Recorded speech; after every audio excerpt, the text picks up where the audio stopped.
crown like cold winter light. Scroll in hand, 7 seals, every word cuts and heals.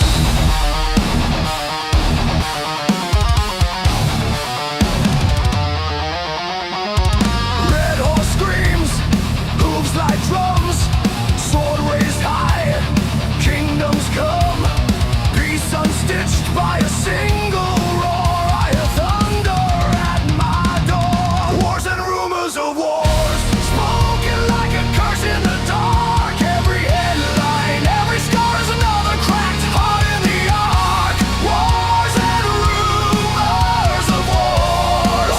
Hey, echo from the prophets and Check. seers.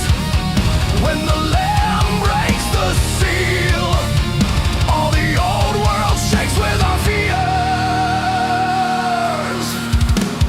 Black horse ways, bread and bone, steel stilled hard, iron stone. Measure grain by a dying sun, silver short for everyone.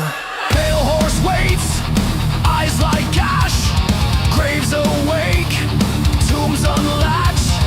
Hades hangs on a trailing chain, every pulse spells your name. Wars and rumors of wars, spoken like a curse in the dark. Every headline, every scar's another cracked heart in the ark. Wars and rumors of wars. Whoa, echo from the prophets and seers. When the lamb breaks the seal, all the old world shakes with our fears.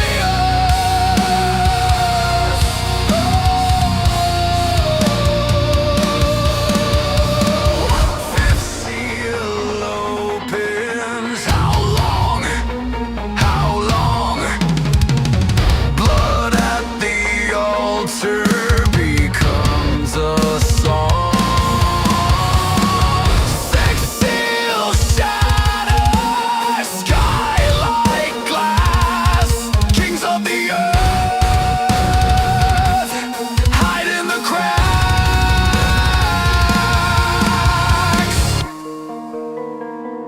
Wars and rumors of wars, spoken like a curse in the dark. Every headline, every scar is another cracked heart in the ark. Wars and rumors of wars, echo from the prophets and seers.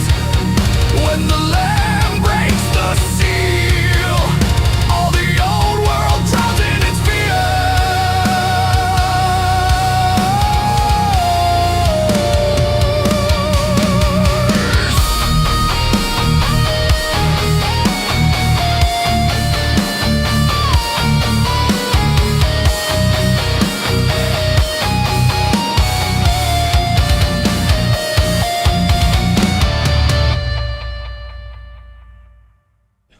Let's get started. I think we can do that. Hold on, I gotta shut the door. I'm here. I'm actually. Hello there. Hi. Man, did I just roll in? Whew. I arrived about, I don't know, 45 minutes ago from LA, driving in last night. Had to pull over and sleep for a couple hours because last night's show was particularly exhausting in a good way, I guess. Let's see if this. Where's this guy? Is this... All right, there we go. Oh, that's the Black Diamond one. Gotcha. Hold on. Scroll up, you silly thing. Why won't you scroll?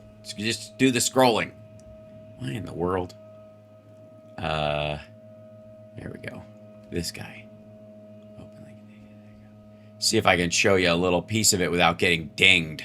That's always the tough part.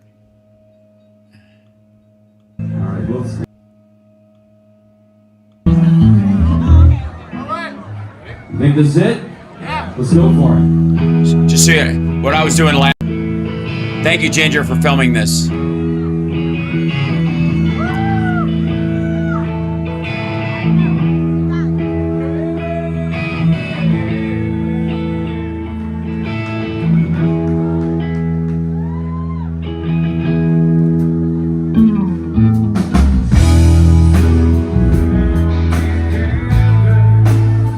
Didn't turn out too bad.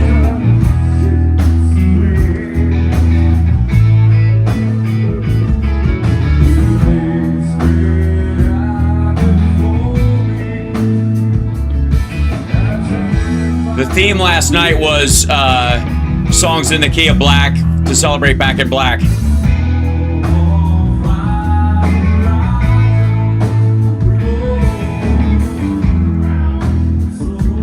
I'm gonna so get dinged for this at the beginning of the song, or the show, but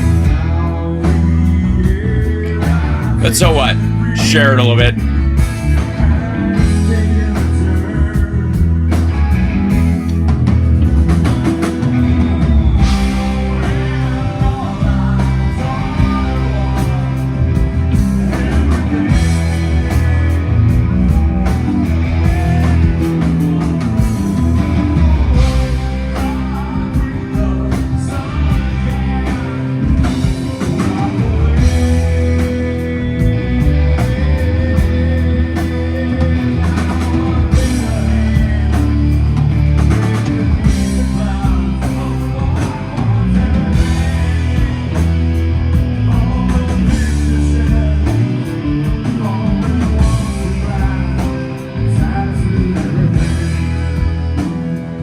Yeah, not too bad.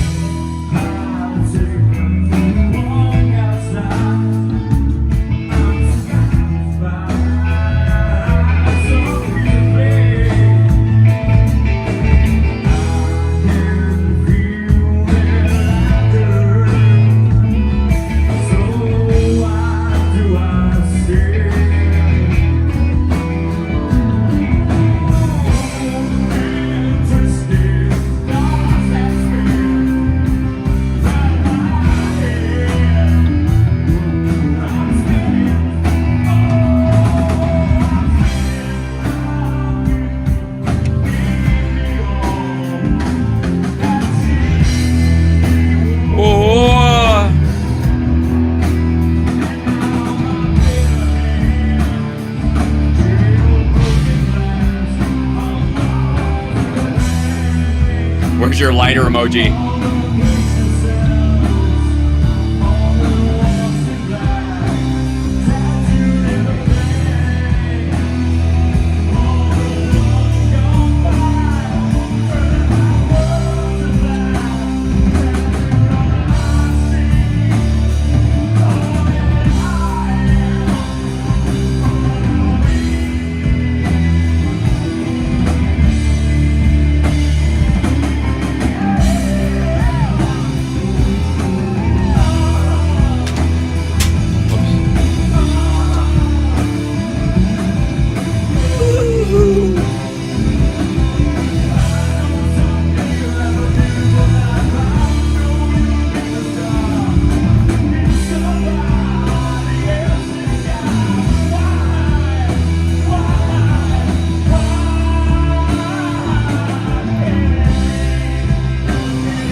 Had to leave the stage for a minute.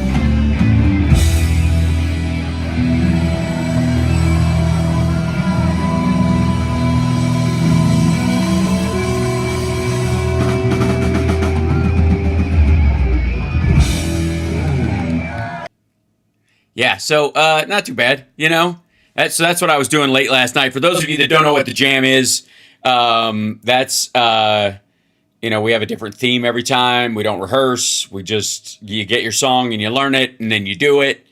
And it's on stage at the Whiskey, which is, you know, I mean, the fact that that's a like now a home venue for me, and I'm friends with, you know, the staff and the bartenders and the, you know, and the regulars and all this stuff is such a lovely thing, considering how, you know, how big that you know, that venue has been over the years.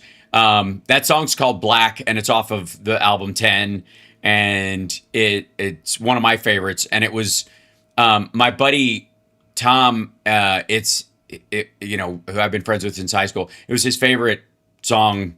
Last time we spoke of favorite songs, that was the one, and we're both big, like, huge fans of that record. At one point, his mom was a seamstress, so he got that cut out of the, like, Pearl Jam kind of character thing that they had, and he cut it out and she sewed it onto a hoodie before they even made them.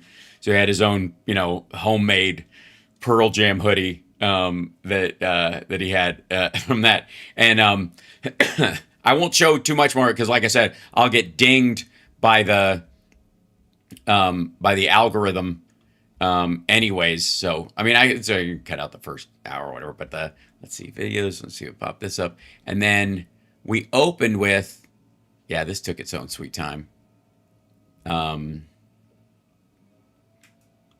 How this one sounds. I haven't even listened to these myself since we did them last night.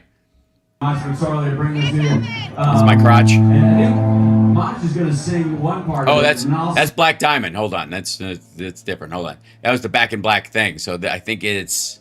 Thank you, Ginger, for filming these. By the way, I think it's this one. No, it's this one. Oh, that's black. Okay, that's this one. Here we go. I think this is the one. Yeah, there we go.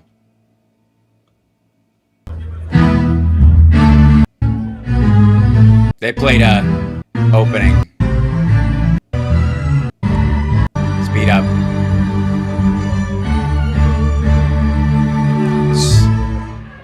I think I hit the opening note, but it was hard to tell.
It's an awkward angle, I understand.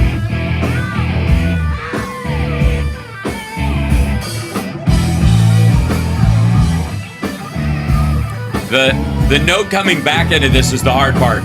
It's the one you worry about. I know my fly was partly down. I fixed it after, it's okay.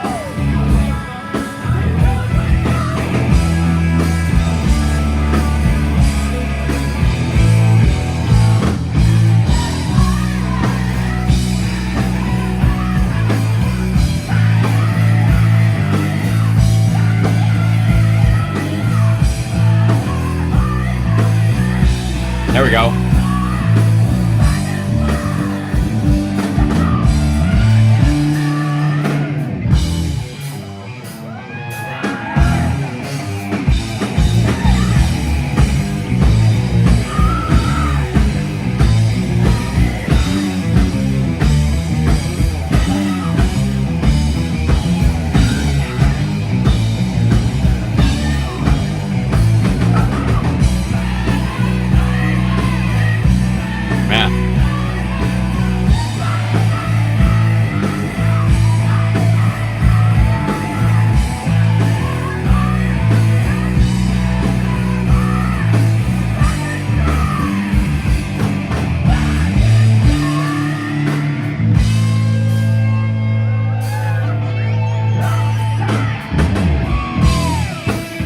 All right.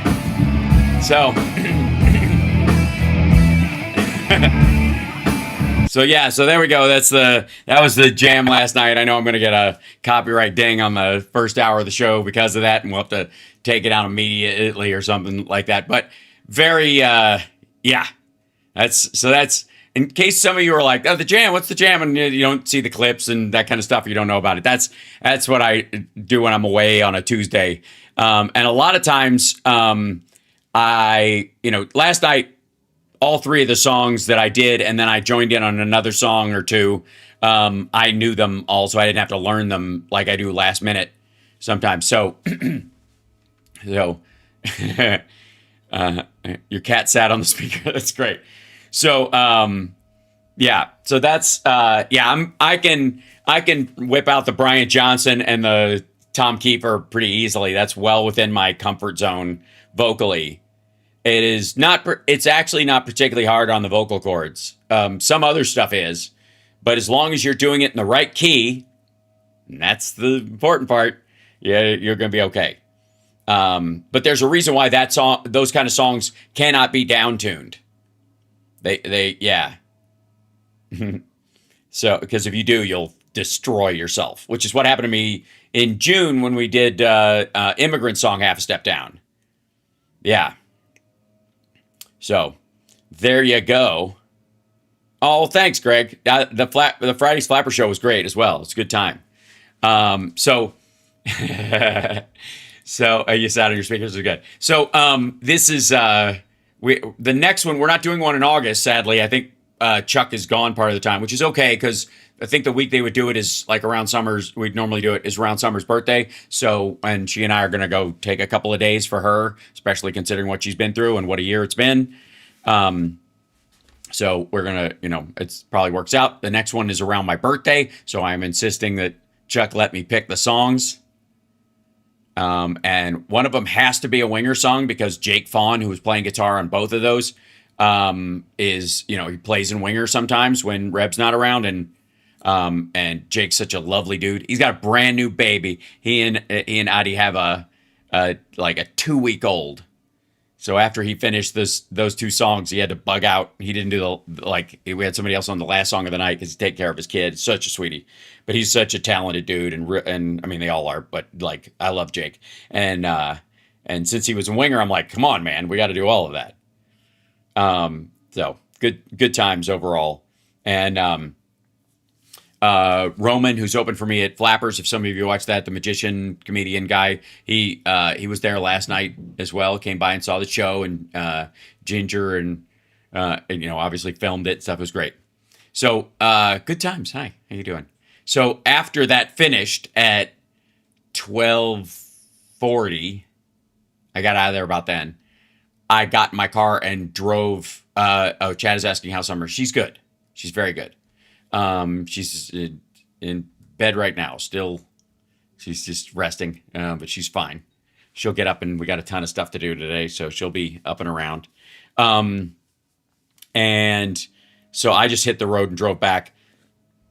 At one point, I was spent, so I had to pull over and nap by the side of the road for a couple hours, and then I continued on my way. And that's usually how my those Tuesdays work. I usually, because I've got a lot going on. Especially during the summer when Cam is here and my mom is here, I don't want to be away for very long from everybody. So I either late the night before or early Tuesday morning, I get in my car and drive and get there and usually roll up just in time for sound check, do sound check, go back to the house, nap, like get dressed, go to the show, have my Morris Day moment where, at the opening of Purple Rain where he's picking out his outfit. Yeah, really fancy clothes in a shitty room. And so I do that. And then I go do the show. And then about, 12:30, 1 o'clock in the morning, I drive back to Las Vegas and I'm here fresh as a daisy for you lovely folks. So, but that gives you some indication of what I do on those nights. Yes. And it's been, I have to say, I've had an inspiration lately in my vocal journey because I hurt my voice pretty bad in June and it took me a while to get my high notes back. Yes. What's the password? The password is what? Exactly. The password is exactly? No, hold it. So I've been on this kind of journey to like both build up my voice and to its max capacity and become a pro about how I use it. And I came up with this idea a little bit ago called like the singer's journey. That would be like a documentary on one guy trying to find his voice, meeting all these singers and teachers and all the different styles that are out there. And I'm voice maxing. That's exactly right, Moon Girl. And that's, I've been mentioning lately that as Trump gets more morose about his own health, I'm starting to see past the end of Trump as well to what I would like to entertain people with in the future beyond this stuff. And and so then I got to say, it's really nice to have something else to do, unlike some of my contemporaries. There's a bunch of folks in this world, in the political comedy streaming world and the political streaming world that are, there's almost terrified at the lack of a villain. And I am not. The whole purpose is to get us through this, and then afterwards entertain while still, doing. I can still see doing the show regularly and all that kind of stuff, but adding a different flavor to everything. So, Jennifer, I more than likely did, but my phone is upstairs charging because it was dead when I got here. So, thank you. Yeah, so that's where we are. Now, Trump apparently, shall we get into the news of it? It seems like such a nice reprieve with the singing and the stuff going on. But Trump, let's see if I can find this. Okay, that's just the code. Get out of here. Jesus. The ads on Truth Sinkhole are just fucking embarrassing. Let's see.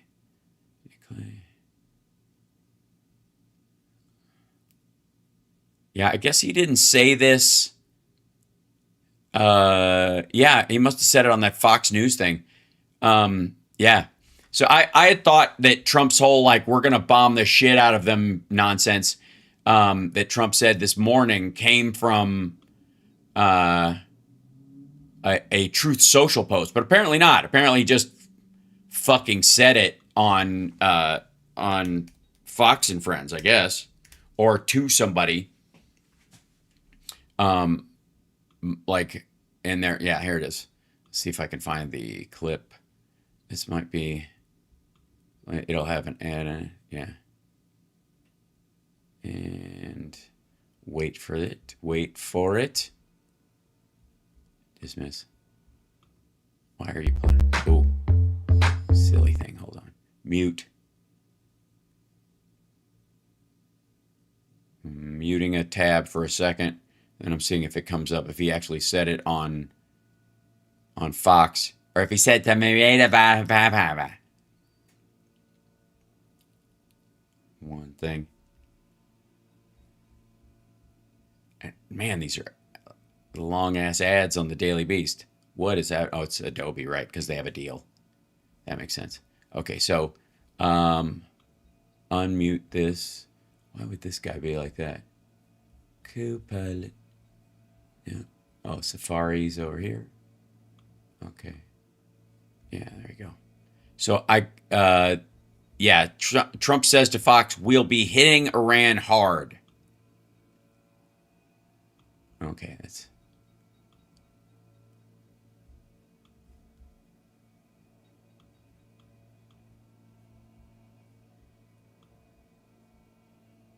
Night in Jordan, President Trump. Okay, here we go. Yeah, this guy, he got it right here. Hold on. I suppose this is allegedly where he says this shit. News about Iran. We are going to beat the effing S out of them. He went on to say, we'll be hitting them hard. They're going to get a beating. So clearly the United States is going to respond to what the... No. Halt. No, not clearly at all. Just because he says it doesn't mean it's going to happen. I mean, if there's a single, if there's one takeaway from all of Trump's posting, and his interviews and his calling reporters, is that the more he says it, the more likely it is it's just an absurd, frail, pathetic lie. We are going to beat the effing S out of them. He went on to say, we'll be hitting them hard. They're going to get a beating. So clearly the United States is going to respond to what the president described as a surprise attack. He says U.S. forces had just minutes to shoot down these incoming Iranian ballistic missiles. The president says he has reviewed video of the shoot. Real quick, I would like to address the whole surprise attack part of this conversation. First of all, in war in general, unless it's you've got a city surrounded and it's a siege, all attacks would be somewhat of a surprise. Where you aim, when you fire, you'd want to obscure what you're doing as much as possible. And any long range strikes are a surprise, especially if they're not picking their targets at the last minute. So put that aside for a second. But the only reason it's a surprise attack is because Trump wants people to believe that there's been a ceasefire at any time during the MOU, that there is one kind of now, and that his bullshit, they want to have a conversation, is true. It is absolutely not a surprise attack if you listen to what the Iranians are saying. They're telegraphing, no talks are going on. We're not negotiating any of this shit. We're going to strike as hard. Like, they're using the same rhetoric he is. It's not a surprise. They're at war with us. We're at war with them. Get fucked. This is so annoying. It was not a surprise attack. If you were surprised by this attack, you're a dumbass. And the people that were surprised by it, probably Pete Hegseth. Because I think this dude smokes his own stash, his own product. Because honest to God, I don't know how you wouldn't prep for all this kind of stuff. Allegedly, this strike happened in Jordan, which is the last place they struck that killed the most recent soldiers that died were at this base or one close to it in Jordan. Again, the only way this is a surprise attack is if you believe his lie that there was a break, that they want to talk. And allowing it to be discussed as such is pitiful. It's frigging pitiful. Stop buying into this nonsense. Yeah. It's incredibly frustrating that, yeah, hold on. Let me see if I can find something else. This is, let's see the latest on this. And then Mitch McConnell's stuff, the clock is ticking because Andy Bashir wants him to, either he's got to talk to me or we got to replace him. Yeah, 47 days of saying, yeah, it is.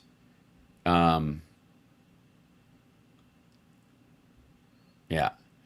This is Brett Baer covering this. One second. And by the way, there's a reason why Republicans are nervous about McConnell, being booted or moving on or being dead or whatever. Is that, again, Kentucky, for all of this talk about it being a big red state, not true. Not at all. A lot of sensible, especially the donor money in Kentucky, leans, more liberal than people know. That's how Rand Paul got elected there as a carpetbagger, because he's not a standard conservative. He did this kind of I'm an outsider horse shit. He floated in on that on his dad's reputation. But he didn't come in as a dyed-in-the-wool conservative. He didn't come in as a Mike Lee. He came in coasting on his dad's coattails of, audit the Fed. And we have a Democratic governor. That's a statewide office for a reason. And we've had Democratic governors multiple times. It's much more akin to the voting in California than it is to, say Mississippi or some shit.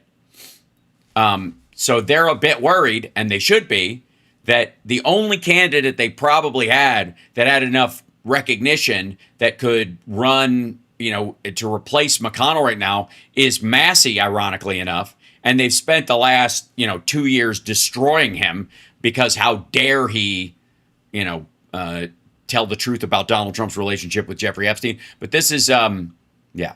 Kentucky Democratic Governor Andy Beshear is calling on Republican Senator Mitch McConnell to provide proof of his capacity to serve or resign. McConnell's office said yesterday the 84-year-old has not been medically cleared to leave the rehabilitation facility where he has been undergoing physical therapy. Senator McConnell was hospitalized on June 14th due to a fall. Kentucky Democrat. Yes, due to a fall in his prospects for being alive. Why can't the governor go visit the rehab facility? It's a violation of HIPAA. That's why. You would not believe me. You do not want a Republican governor or public official to be able to storm into anybody's, their hospital room ever. Let me make sure this is on and we're still linkage. Okay, good. Yeah. Yeah. Again, this goes to like the filibuster category where like people are just like, let's get rid of it and just do it. And like, you don't understand. You open the fucking door for these people, the stuff they will do. I mean, think of all the people that were clamoring on the Democratic side for the end of the filibuster. And had it not existed, what Trump would have been able to do above and beyond all the other shit that McConnell helped him do, right? If they'd thrown reconciliation rules out the fucking window and ended the filibuster, are you kidding me? He'd sign anything they sent up to him. They pass something just by a simple majority in the House, pass it, by breaking the reconciliation rules or killing the filibuster so nobody can stop it. So they basically just have, a minority or a majority vote, even if it was 2 votes, basically turns everything into reconciliation. And then Trump just is all okay. Here's what would have happened. If the Democrats, when everybody was clamoring for them to kill the filibuster, had actually done it, Donald Trump would be signing all the Project 2025 executive orders that he's been signing lately into law. He wouldn't just be signing these stupid little EOs and holding them up like a dipshit. They would be bills. Yes, Beshear gave him a deadline of, I don't know, what is it? I don't know that he gave they have a deadline, which is August 3rd. So I think he's trying to push him to do it before the August 3rd deadline. But that's when they got to shit or get off the pot. And they very well may be just riding this out to the 4th. But genuinely, like, Trump would be, they would turn every executive order, all those nutty bullshit things he holds up like a dirty diaper, those would have been law if the filibuster didn't exist. And for anybody who's like, well, they didn't filibuster them because they never came to the floor because they knew they didn't have the votes. They knew they didn't have a 60 vote threshold. They wouldn't meet the 60 vote threshold to overturn a filibuster in the first place, so they didn't bother to bring them in. That's why he had to EO them. It stops it well ahead of the starting line in terms of those things because they don't have the votes. They don't have 60 votes to overturn the filibuster. If they didn't have a filibuster, they'd have just flooded that shit down there. As long as they had 51 votes, even if it was just they lose some of their own and they get the vice president, they'd be crowbarring stuff through. The most horrendous stuff. Yeah. Need to get Mitch back for Amy Coney Barrett. Yeah, you're not going to. I understand, Miss Leslie, but nah, he's the ship has sailed for anything but like afterlife karma or a life of trapped in syndrome as far as him having any kind of comeuppance in this life for the shit that he did. Because that dude's not going to be aware enough to be, I don't know, put on trial or impeached or whatever. Like, it's just not going to happen.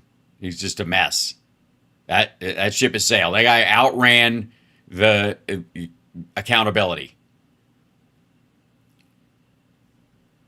And our best position would be just like good riddance to bad rubbish. Let him go be an old man amongst his family. And since he is not the person he was 4 or 5 years ago, I won't denigrate him because his brain's turned to jelly. Because he just ain't him. If your brain's that cooked, you don't remember what you did. You don't remember what you're doing. So, again, you can't hold somebody like that accountable because they can't be. Right? So, anyways, that's currently one of the parts of this whole thing. Then, let me see. I want to bring up one more thing. And Phil will be with us in about 5 minutes. So, and I'm sorry I started a little bit late, but it took me a minute to get up and running. There we go.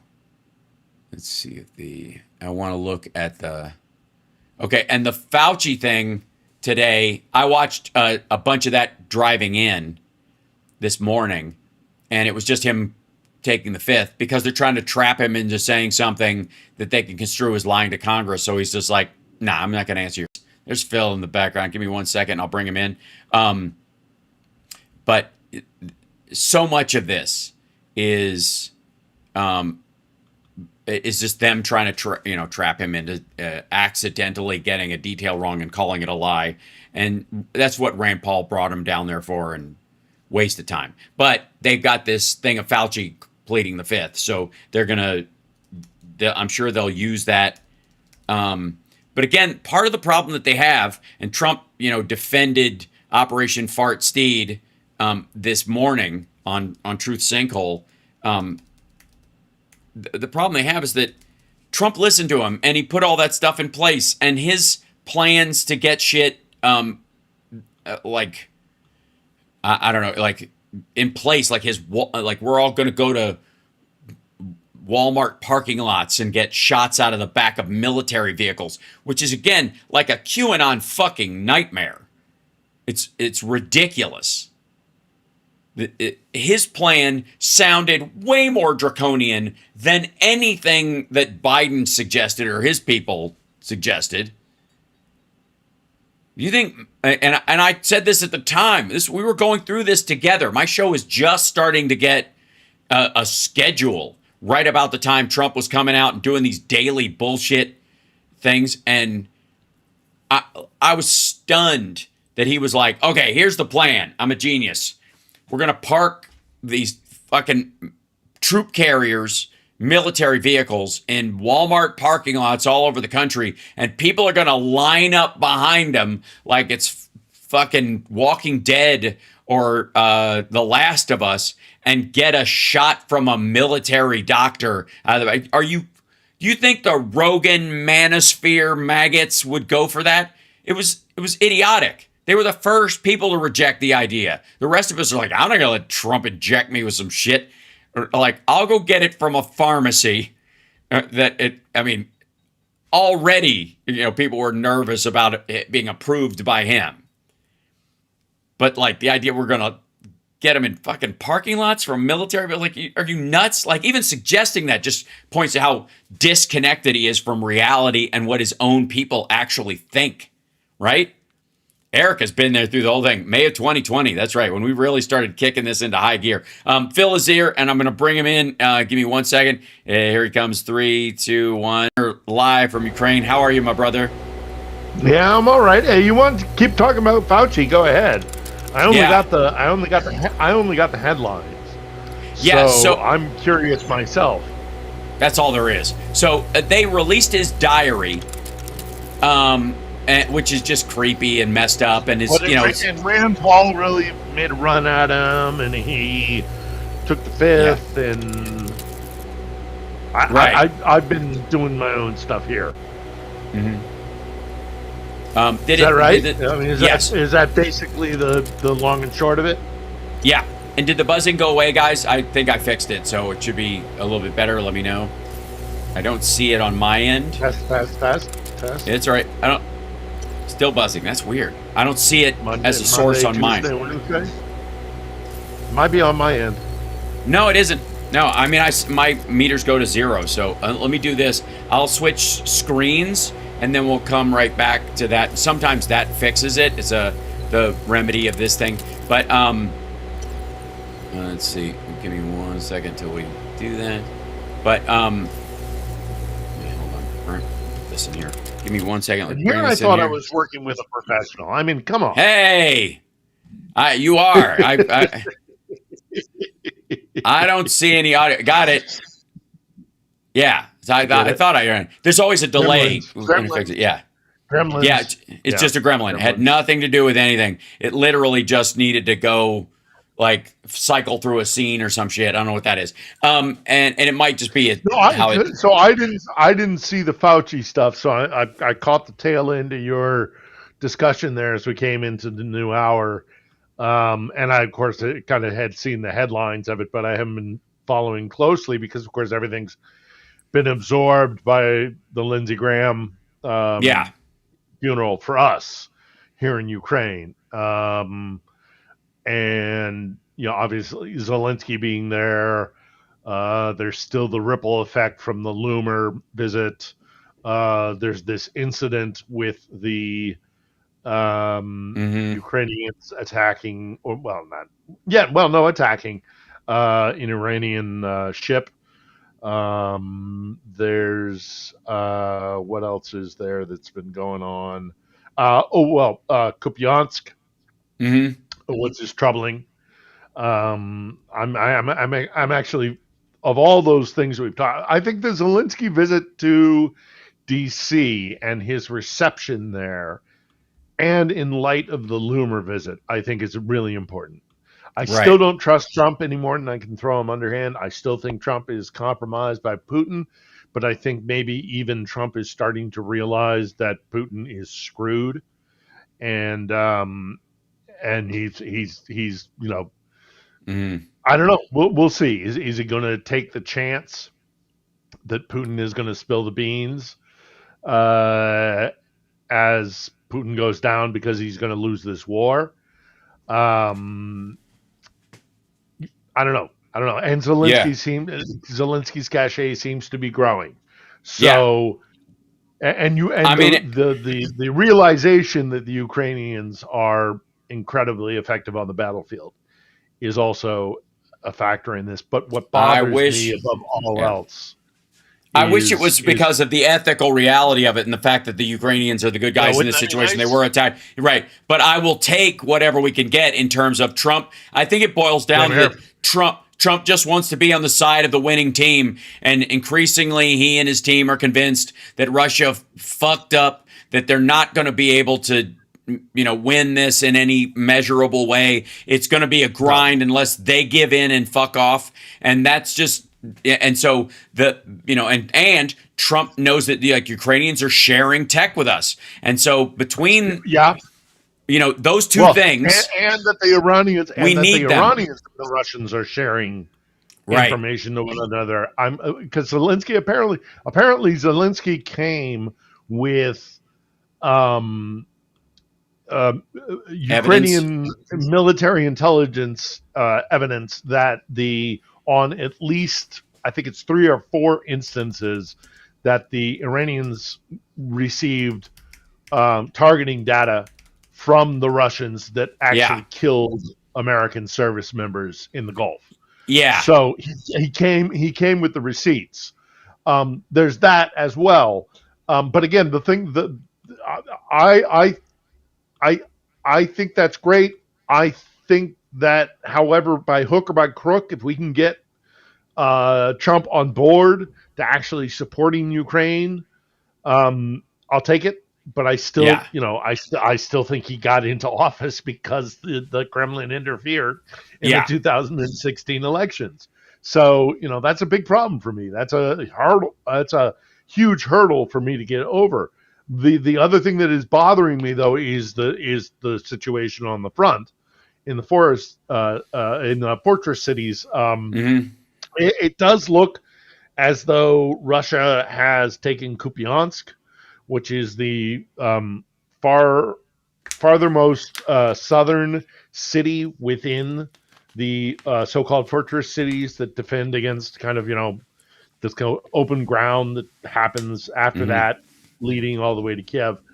And tactically, again, I've always said this, and ever since we begun speaking, is that talk to me when the fortress cities are under attack. Right. Well, sadly, unfortunately, it looks like they've taken at least that fortress city, and what that might tactically enable them to do is to kind of do a roll up all the way through the other cities, all the way to ultimately it's going to be a city called Kramatorsk. And I don't think they have time to get there by the end of the summer. We're on the verge of August. Then we go into September when things start getting mushy, and the Rasputitsa kind of starts to sneak in October when it's all just absolute mud and rain and it's awful, and fighting will fall to a snail's pace. Not that it isn't already there, but it does bother me that they seem to have taken Kupiansk. But again, this visit by Zelensky to DC and to be kind of getting the reception he's getting even from Trump, and the Loomer thing, as much as I am wary of it, I'll take it. He apparently when he was in DC, he asked for 300 Patriot missiles.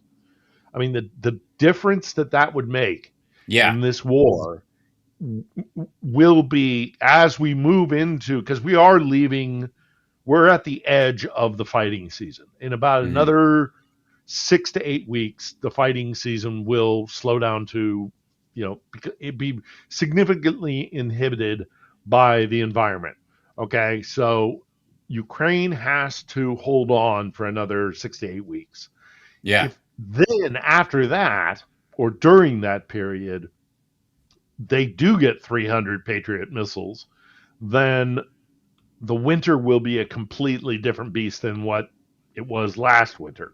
That's right. That'll be significant because it'll enable the Ukrainians to continue to build up their defenses and things like that. So, this visit, Zelensky, I mean, I have people who I know here in Ukraine who are Ukrainians through and through, and they have really serious criticisms of Zelensky, and they're legitimate. I understand the argument that they make, but if Zelensky can deliver Trump on this trip and get the things that he's asked for and make it through the next year, then this war is done. I mean, it's Yeah. it's done. It's over. There's no other conclusion to it other than Russia, limps away in some way, shape, or fashion. But I still remain a supporter of Zelensky. I think he's done an extraordinary job. I know he works in a system that is deeply dysfunctional and problematic. This is a country that's gone through an awful lot of trauma and for centuries, and is really, really screwed up. I love it. I love it, but it's like, it's Al-Anon. It's loving somebody. It's loving somebody who is deeply, deeply screwed up. Deeply and flawed, they are. right? They're deeply, deeply damaged. But that doesn't mean we shouldn't support them and help them, because they're never going to get to that better place unless we help them now. Yeah. And so that's why that's what this is. And this is ultimately what this is about. Is that Russia wants to pull them and the Estonia and Latvia and those countries and whoever they can get their hands on. Poland. Yeah, they Poland, love to get their hands on Poland again. And drag it back into that kleptocratic crony, oligarchy that they have. And everybody's trying to break free from that. That is the direction of, away from monarchy, theocracy, and oligarchy. That's where the people of the world usually want to go, and the only way they don't, in most cases, is if they are dragged back or killed. And and so let me as you and I have spoken about many times, when the fall of the Soviet Union happened, the West didn't go invading into the East. The East came running as quickly as they could to get into the hands of the West, because Moscow is absolutely diabolical when it comes to empire. So that's what this is all about. So this is Trump talk. This is Trump talking about. Well, you'll see here. President Zelensky says that Russia is giving Iran satellite imagery of U.S. bases in the Gulf to help them target. What can you do about that? Well, we'll find out if that's true. I'll ask Putin about it. We'll find out. I'll ask Putin about it. We'll find out if that's true, and I'm sure he'll tell you. Also, if you look at his fucking disappointment face that he does, and I apologize, I don't have a nut warning on this one, guys. Forgive me. But Jesus, if you have a male pig anywhere nearby and it tries to mate with your television set or your computer screen because of that, I completely understand. But to help them target, what can you do about that? Well, we'll find out if that's true. I'll ask Putin about it. We'll find out. Hasn't had much impact because we've knocked the hell out of it. What do you think? If that's the case, look, they gave Venezuela. Okay, real quick. The fundamental idiocy of this is so brutal because it hasn't had much of an impact. They were helping them target troops. They have killed 18 troops. Right. We have dead American soldiers, you cretinous piece of shit. Right. Between 400 and 800 injured. I have lived and worked with the American military for fucking over 2 decades. And this man's disregard for their goddamn lives really pisses me off. Yeah. Fuck pathetic. you. Yeah, Fuck right. you. If the Russians even said, yeah, there's an American soldier at a cafe in Kuwait City, go shoot him, and he just said, "Oh, check about that." Fuck you. Well, fuck and you. that's if the Russians are involved in killing Americans, then the Russians need to pay. That makes me so incredibly angry. Yeah, it's amazing. It's amazing how there is some brush aside I've seen in some of the Republicans, but a lot of them are dead silent on it or have actually pushed back on him a little bit. But a little bit doesn't count. But listen to how he discusses it, though. And this is just how fundamentally dismissive and stupid he is, because not only is this immoral and grotesque and dismissive of the lives of our service people in the same way that he's all back the blue until it's the Capitol Police. Same shit. But listen how he talks about it. It hasn't helped because we've been knocking the hell out of them. Look, the point is the Russians were telling the Iranians where our people were and how to kill them. And he turns it inward on himself like, well, they haven't stopped us, like it's defensive. It's incredibly dumb as well. Think about those families. Yeah. Think about those hideous. families, man. They did not count the last 4 as war dead because they happened during a ceasefire, during the MOU. Even though there was firing going on back and forth the entire time, this was not wartime, so they're not war dead. They don't, get the same recognition. So fucking gross. I'll ask Putin It's about just, it. it's We'll just. find out. Hasn't had much impact because we've knocked the hell out of them. Oh yeah, defend yourself. That's the case. That's Look, the you know, important they thing. gave- That's the important thing, you piece of shit, orange motherfucker. Defend yourself. Right. Don't think about the dead American. Oh yeah, I'm with you. I have seen the sacrifices that our men and women go through, and the families of our men and women who are in uniform deployed in very dangerous, very hazardous situations at the disposal of the executive branch of our government. And that is a responsibility that this man does not understand. Right. He is turning the death of American service members into a personal defense because, we've knocked the hell out of him. I've done something special. It's about me. There are bodies in coffins being put on planes and flown back to the United States and then put on trucks and vehicles and brought back to the families that will mourn them for the rest of their lives. And this piece of shit has to make it about himself. He has no idea the sacrifice and the commitment of the men and women in our armed services, who I have the deepest respect for, and I have held the deep responsibility and privilege of covering them for decades. And it upsets me so deeply to see that kind of crap and to see him at Arlington. I have it on my hard drive. I have it on my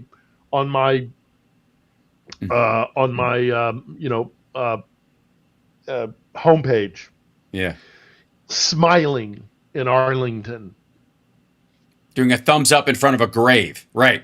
Like he's at a rally. It is, he has gone from the sociopathic to the psychopathic. And at this point, so deeply wrong. Yeah. And it becomes less and less about him because he is exactly who we said he was. This is a man, again, all the people who defend they don't believe the suckers and losers thing. Like, watch him talk about John McCain as a prisoner of war and denigrate him and go, I like my heroes not captured. Just the fucking grotesque nature of that. Dig down on that. I'm sorry. I know. I know you love to grab the mic, and I'm going to try and seize it back from you, and I'm sorry, but not at all. I want to tell you a story, and I want your audience to listen to this story. So I was in Iraq when Katrina happened, and the Louisiana National Guard had been deployed to Iraq during that period of time. They were about 3 weeks short of their return when Katrina happened. And so they were, because of the situation, they were transited earlier than they had been planned. And I was the reporter.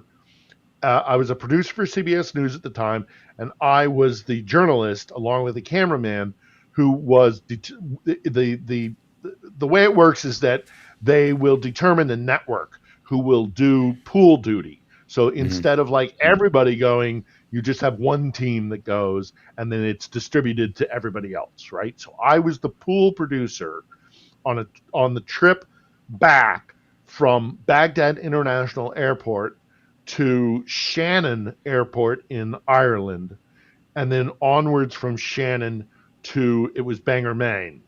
Mm-hmm.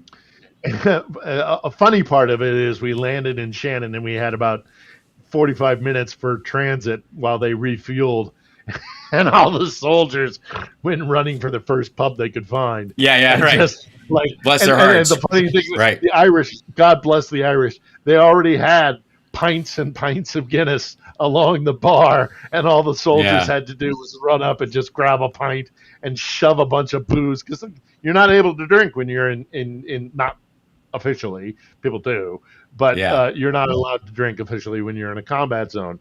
Anyhow, so we landed at Shannon. These guys went running for the bar. They grabbed as much of Guinness as they could, got back onto the plane. Plane flew from Shannon to Bangor, Maine. And one of the most moving moments of my life was to see the reception of people who lined up at the terminal at this little international airport in Bangor, Maine, and they had crab rolls, and they had flags, and they were, it was applause, and this guy doesn't understand any of that. No, any of that. Not on either side. I get really upset about our men and women in uniform that he's so dismissive of. But I'm also really kind of upset about his lack of understanding of our belief in our armed forces and our understanding of the sacrifices that they make. The American people, by and large, stand with our soldiers, and this guy is so disconnected from. Disconnected. Honestly, disconnected gives him too much credit, and I'll tell you why. Because he is, it's not that he's unaware in the abstract of how people care about their soldiers and their children when they send them off to war and that they come back or whatever. He looks at that like he's seen an episode of fucking Hogan's Heroes and thinks, he watches Schindler's List like it's an episode of Hogan's Heroes. Like he's just like, well, look at that. That's kind of interesting. Is that what happened? Like, honest to fucking God. He doesn't care. But he also has contempt for the ladder that the military gives poor people and people of lesser means, that allows them to move through class to a position of respect that he will never earn. And so he is hostile. That's why he's hostile to generals a lot of time. Unless they're just somebody who'll carry out his shit, he has contempt. And the minute they don't, he turns on them immediately, because they're supposed to be servants. And that's what they are. I send him off to die. It's just, that's what I, as the king, should, that's what I do. But he has absolute contempt for the fact that the military oftentimes serves as a ladder for, especially when it works for minorities and women, that allows, people of lesser means to move up the ladder of success. It's a meritocracy. Yes, right. Show they've earned it. Yeah. So abso-fucking it's not that he doesn't recognize it in the abstract. My own personal Vietnam was avoiding STDs. Right. At fucking the teenagers that Epstein threw his way. So here's you riled me up there, pal. Oh, I understand. Wait, it's gonna happen again. Hold on. Listen to this one. And you said today that Russia and China are not helping. Earlier this week, the War Secretary Hegseth said that they are enabling. So what is the difference? Well, I don't know that they're enabling. I mean, I will tell you that President Xi said he will not partake, and President Putin said the same thing. I think, I trust them. They've had a long-term relationship. There could be some things they do, but thus far, at least, it has not been major. I don't think they'd want to have me disappointed. Okay. Yeah. Again, the ego and the ridiculousness of it. Okay. First of all, you can't trust either one of them. And the fact that he believes that is proof positive to me that they've got his number and they can make him, dance on the head of a pin if they want. They can. He's admitting to being like a Manchurian candidate right there. That he is basically been propagandized so harshly by both of these men, or his own desire to be in the same league as them as strong leaders. And again, you're not a strong leader if you can get rid of all the guns and the police will crack down on anybody and you have no rule of law and all that kind of. You don't have to be tough to do that at all. You just send your killers out to kill everybody. It's harder to work in a democracy. A great leader and a powerful leader would be somebody who listens to the people and still can make what they want to happen, and push back when it would be unhealthy or wrong, and do it from a position where the country trusts you. That's what a real democratic leader is like. What he wants is a gated community. And as far as he's concerned, the military is just the guard at the fucking gate who sits in the booth all fucking day on their phone or reading a book, blocking the people he doesn't like from coming in. That's what he is. They might as well be dishwashers. Right. Servants. It's a servants no class. No disrespect to dishwashers, Right. but I mean, it's a servant class. You're right. Exactly right. He believes that there is an elite superior class that is meant to rule over the rest of us. Oh, yeah. Fast racehorses make fast racehorses. Yeah. It's grotesque. It's and I don't know how. And we have to get this guy in our rearview mirror. We got to get this guy. I honestly, I don't know how, maggots are okay with this shit. It's so. I mean, again, you don't have to like Ukraine and Zelensky, and part of them will shrug off that part of it. But when he says Hegseth even says, yeah, they're enabling. And he's like, I don't know if they are. Putin and China, they might have a little bit of a relationship with each other, but I trust both those guys and yada, yada. Why? Why do you trust him? Because you just made a business deal with him on the down low with Kushner and fucking Don Jr. and Eric for buildings and shit that will happen, monuments to the Trump name that will happen in those countries after he's no longer president. And that's why he trusts them, because he has to, because they're his bug out plan. Zelensky does come to. I mean, again, I'm not looking at Zelensky with rose-colored glasses. I have daily, if not weekly, if not daily, arguments with my fellow my colleagues and associates who are Ukrainian, who have very deep criticisms of Zelensky with good reason. But for myself, he is an incredible diplomat. He is an incredible representative for his government. I think he might be able to get Trump on board. And that is coming from somebody who is convinced that Trump is compromised by Putin. Right. In fact, I'm not just coming from that perspective. I have direct intelligence information that was given to me by security, people in the security apparatus in America who he is compromised by Vladimir Putin, 100%. But he's also, he's a guy who wants to survive. And he can see that Zelensky has something to offer, that Ukraine is on the offensive, that it is more and more looking like they will be the quote unquote winner, whatever the term winner means in this catastrophic war. But the fact that he sat down with him while he was in Washington, the fact that Zelensky was smart enough to go to D.C. for Lindsey Graham's funeral, and that enables him to get in with Trump and kind of say, look, buddy, we're going to win, and you want to be on the winning side, and it might work.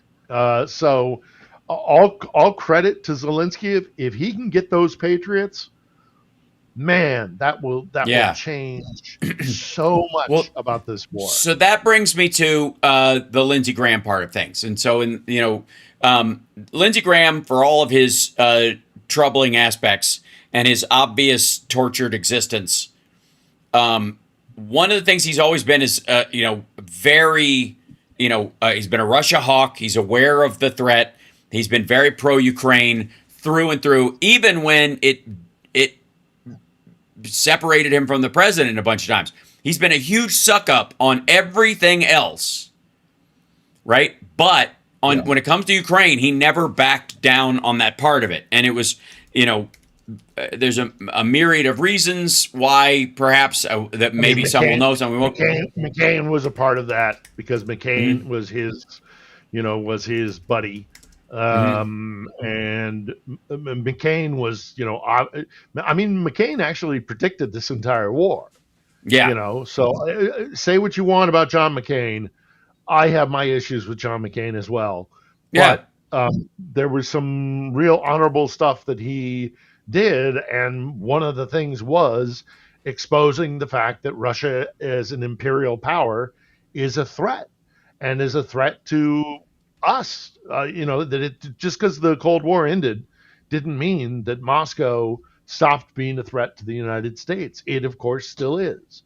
So, that rubbed off on Lindsey. So whatever else you want to say about Lindsey Graham, and I have lots of things to say about Lindsey Graham that are highly critical and negative and all the rest of it. And I think he's indicative of a very serious problem within D.C. and all the rest of it. But at least he stood by Ukraine, and at least he recognized and was vocal about the threat coming from Moscow, because it is real. And it's kind of the same way I feel about Laura Loomer. It's like, if she's going to, at least the one thing that she could do that would be of use would be to open up people's eyes to the fact that this isn't a joke. This isn't Russia. This isn't something we should dismiss. Russia is taking active measures to attack us. And whether or not that's in conjunction with Iran and the Straits of Hormuz, or whether or not what it's doing to our body politic by infiltrating things like the national the National Christian Breakfast thing that they do, or the fact that they're inside the NRA or Tenet Media, or at least Loomer. I'll take it. I'm not crazy about it, but I'll take it. But the more awareness that Americans can have that Russia isn't trifling about. This is not an insignificant thing. This is an active conflict that we are already involved with. And we have got to decide whether or not we are going to defend ourselves and how. This week, on the show, if we get it edited properly and get it out on time, we'll be with Boston Brian. We talk about that, Brian and I do, that the recognition, that all three of us have been talking about for quite some time, that this is not an insignificant thing. This is Moscow taking really serious active measures to infiltrate, to destabilize, and to damage our nations, because they think they're at war with the West. They're terrified of the West. There's a lot of reasons why they're doing it, but whatever their motivation is, the sooner we as a mass population in the West recognize that a post-Soviet Russia is not ineffectual and is not pacified and is not adopting to Western standards. By that I mean, trying to get the rule of law and democracy and, working within the international system and all the rest of it. They are a malign player on the global stage. And the sooner that we stop fooling around with that and recognize it and actually get proactive in defending ourselves, they're just going to keep fucking us over. Yeah. So, that's something we need to do, even with the MAGA world. I'm very uncomfortable with it, but if it's Laura Loomer telling the MAGA world that we got to fight Russia, I'll take truth. Here's the thing. I'll take truth. All right. I'll take truth wherever I can find it, and I don't need to go any further than that issue. None of us have to, in those circumstances, go any further than that's right. Somebody woke up to that part of it. whether she wakes up on the other stuff or comes to her senses or stays a bigot or whatever in other areas is immaterial. It's what you take away from those things, I think, is that yet another person is coming to the inescapable conclusion that they have been a victim of propaganda or have been bullshitted or welcomed that bullshit for a period of time and set themselves up. Because I have a real problem with, with people talking about Trump like he's a master media manipulator, when in reality, half of these motherfuckers lined up to eat from the trough like pigs. And I'm like, he doesn't have to sell you. You sold yourself on this horse shit. So he's not that good at it. You suck. That has to be part of the conversation, that you have to be more, and it's interesting to me, like, when they'll let some stuff that he does slide. The best example right now, Democrats in disarray, but Republicans aren't. Trump is, right now, they've got one dead senator, one who's near dead or comatose or whatever, who's not coming back. They've got a bunch of malign candidates that they have a problem with. Trump is actively at war with Thune. Mike Johnson is always trying to placate Trump, but is failing to get his coalition together in there because of the Freedom Caucasians and the fiscal hawks fighting at each other when they used to be the same group. But 4 fucking DSA people making it through the primary in this country means Democrats are fucking, are falling apart. The fuck out of here. Trump is fighting with the leader of the Senate they have control of. Like, that's it.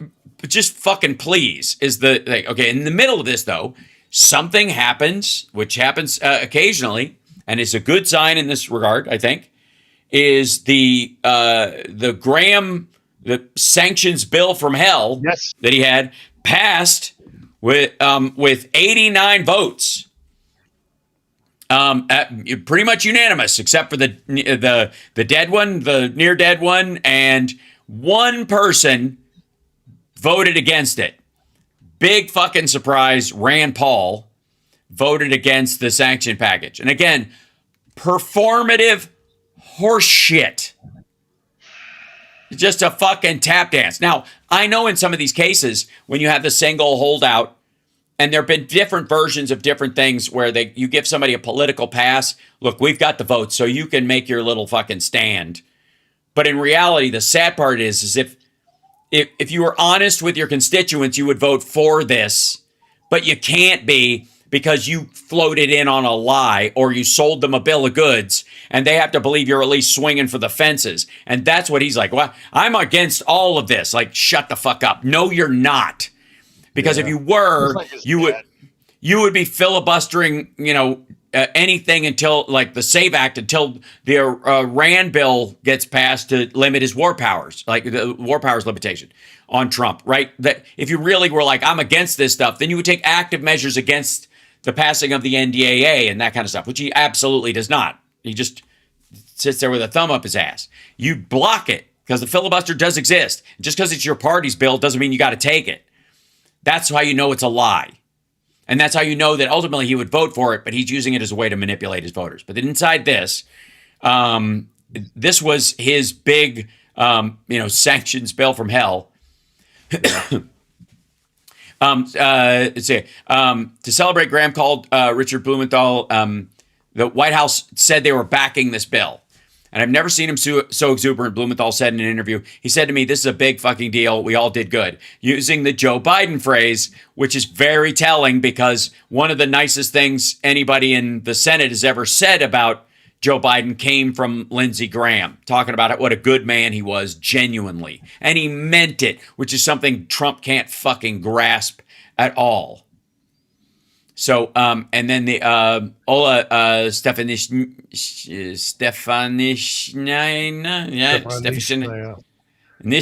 thank you.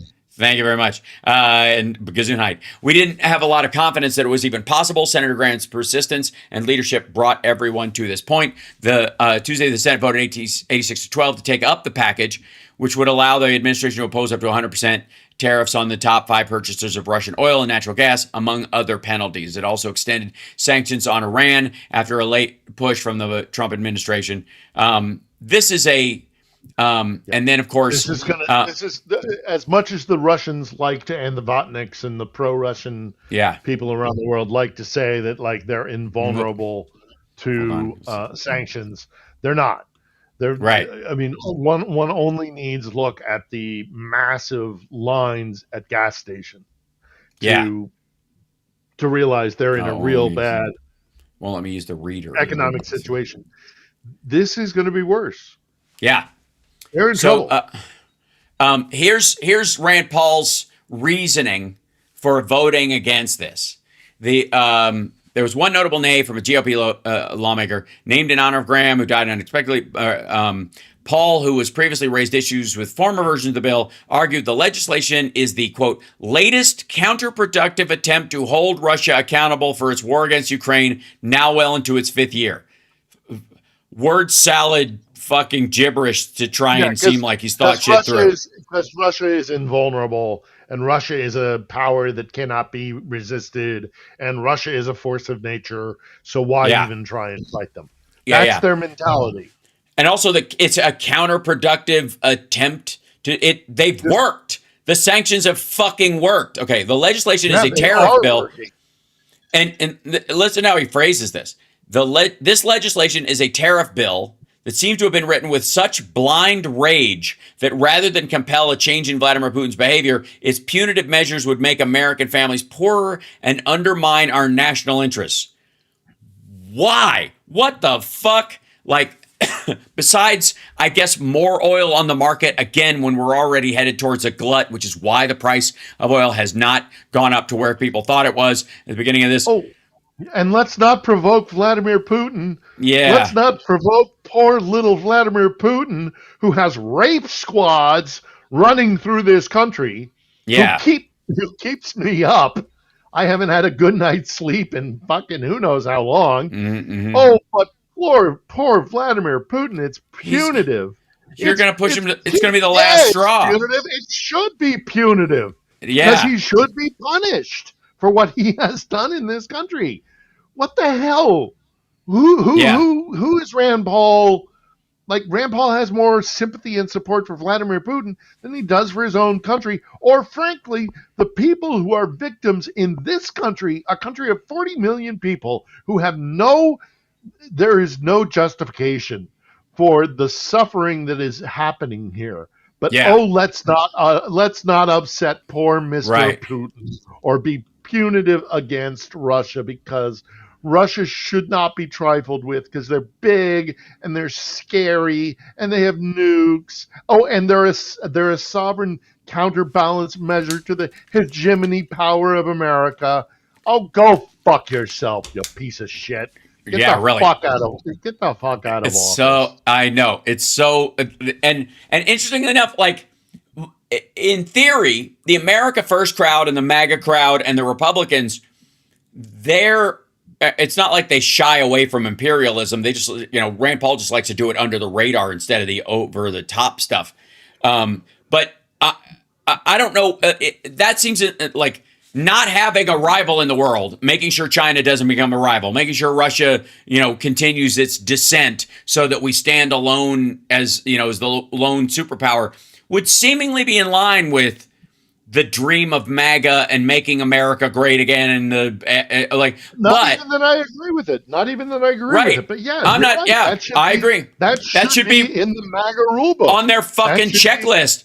And yet somehow they're the ones that don't trust us, so that we need a check in the world with nukes to keep us from. I don't think we should be a hegemony. I don't. I absolutely don't. Well, okay, but there's a premise here that I want. Go ahead. The problem is that Russia is, and China, but again, that's your bailiwick, not mine. Yeah. But Russia is absolutely a malign actor on the global stage. They do not refine themselves to their own domestic issues. They interfere with global issues, international issues, Europe throughout, Western culture throughout, America in particular. They're absolutely fixated on us. And so if they stayed in their own borders, I'd be like, hey, you do you, boo. I think your system sucks. I think the way you treat your citizenry sucks. But knock yourself out. And we have our own issues to deal with as well. We could do that too. But there has to be a counterbalance to the big bad hegemony of America is a bunch of horse shit. I completely agree. I will also stick a knife in the premise that if Russia or China cease to become superpowers or this alleged a possible hegemonic force in the world, that somehow that means we're just going to chase our id and become awful, because even amongst the maggots, they're not up for, they'll joke about Greenland all they want, but if he tried to invade the fucking place, mainly because it's full of white people, they would flip the fuck out. If he'd have stayed in Venezuela with a military force instead of treating it like another Grenada, they would flip the fuck out. They don't like Iran. They don't like the hegemonic stuff that Trump wants to do, the imperialist kind of shit that he wants to do. They're not on board. Obviously, our side isn't on board. So the American people in general don't like this shit. And we don't want to do this shit. And that's kind of an important part of this, because if Russia ceases to become this major, force that can, it ceases to be this major force that can extend awful power into parts of Africa and Eastern Europe and work with China to fuck with other countries and stuff like that, it does not automatically mean that, okay, we're the big dog hegemony and now it's our turn to be what they are, or to do what China's doing throughout Africa or something. We're not gonna fucking do it. And you know how I know? Because we don't normally. When we don't have somebody like Trump in office, we just fucking don't. Japan still speaks Japanese. Germany still speaks German. We have not invaded and held these fucking places. Nobody suggested making Vietnam, Iraq, or Afghanistan the 51st state of the Union. And so the idea that everybody does it, that bullshit. And also, the fact that we were losing in Vietnam, Iraq, and Afghanistan, when did the world get their, pearls, started clutching their pearls and getting their panties in a twist, thinking that we were going to nuke Baghdad on our way out the door, which is why people are saying, we shouldn't exacerbate the problem between Ukraine and Russia, because Russia's going to nuke Ukraine or some other Western city on its way out the door. If you make it too bad for the Russians, they'll use their nukes. When did that happen? When we were in Iraq? Right. When was the criticism of, we don't want to piss off the Americans too much by beating the crap out of them in Fallujah or wherever the hell, because they'll nuke it? When did that discussion happen? Right. I don't remember it. Nope. Never. It has not happened. And that's this is like them. Mm-hmm. This is Damn it. Yeah, it's so lazy. Like, dude, you can't. You're just walking straight into this fucking rake. Again, it matters who runs things, and and this is one of the things I try to help people in the abolish ICE crowd recognize, that enforcing immigration or customs, which should be separate things anyways, they shouldn't be the same force anyways. And this big post 9/11 shit. The idea that you don't have somebody enforcing one of those things is silly, because you will. Every country does. Mexico has their own immigration and customs enforcement. China has it. London, or England has it. Like Great Britain has it. All the countries have it. It matters who runs it. It's not the organization is the problem. The very distinction is that Donald Trump came in and wanted to build his own little private fucking army and started hiring Patriot Front and Jan Sixers and fuckers like that, and saying you can have a Nazi tattoo and that won't stop you from getting hired. That's what matters. And the problem with people like walking around with the abolish ICE part is like, motherfucker, you could have abolished what ICE is doing before it happened by voting, by not letting Donald Trump get into office. And I know there are a bunch of people who voted for Kamala who are doing this. You get my point, though. They are surrounded on all sides at these, at these things by people who did not vote for Harris in the last one. The thing you have to recognize is that we have a system, however imperfect that is, it matters who's in charge. Russia, quite frankly, it doesn't. Because they're not going to switch they're not going to have a liberal president come in Russia. It just isn't going to happen. Even And the same thing with Iran, for example, or China. Like, China doesn't have a democracy. They pick through the princelings. It's a fucking monarchy disguised as the Communist Party. All of these situations that, you know, where these, you know, once you get on top, you pick your successor and you really kind of run that guy until you keel over like Pol Pot. Acting like America is this oligarchy like that, acting like, you know, that it applies, that it's a direct analogy, that we're somehow even close to that, abdicates the responsibility of the voters and the people themselves to change who's fucking there. And the Republicans should not be allowed to be in charge of anything important ever again. Period. Like, fuck them. Like, the idea, this idea that you gotta absolute reform that party. I mean, yeah, right. It's just completely broken. And again, they'd have to prove it by how they. You wouldn't prove it by letting them back in charge of shit and like, all right, we'll give them another chance, like an abusive fucking boyfriend or some shit. No. What you do is, if they're going to be around and they're going to get elected or whatever, and they're on a committee, look at their ideas, look at what makes it into the final bill that gets passed that actually fucking helps people, and then give me a policy, and if I agree with it, I'll vote for it. Yeah. That's how democracy works. But then on our side of the equation, the other thing that always bothers me is, and I often make this joke, and I've probably said it here, is that you know, given our history, given our birth, given the ideals that birthed us, Americans hate empire by our very nature. We hate empire, especially, by the way, when we engage in it, which is a bit of a facetious joke, but the point I'm trying to make is that on our side of the equation, the guys that scream about how awful American imperialism is don't realize that they're upset about imperialism because they're American, because they grew up despising America. If you travel more, and I wish that our side of the equation, and I'm thinking of certain content creators and people who are very vocal. I won't name them, but they need to travel more, because our idea that empire is bad is not uniform throughout the globe. There are many, many powers that not only aren't anti-imperialist, but are pro-imperialist. And of course, I'm thinking about the Russians. You know, first and foremost, the Chinese are in there as well. But again, I'll defer to you. What my expertise is the Russians. And the Russians they aren't just ignorant of the adverse properties of imperialism. They're actively pursuing it. They want to be an empire. They like being an empire. They want to grow and consume and grab and all the rest of it. And many countries, and it's not just the larger power countries, but you know, there are regional powers that they're culturally this is not alien to them, this concept of imperialism. We don't like him. So all these guys are like, I hate American imperialism, and I am so ashamed to be an American and to know that America engages imperialism. Well, you know what? It upsets me too. I don't like when America engages in imperialism.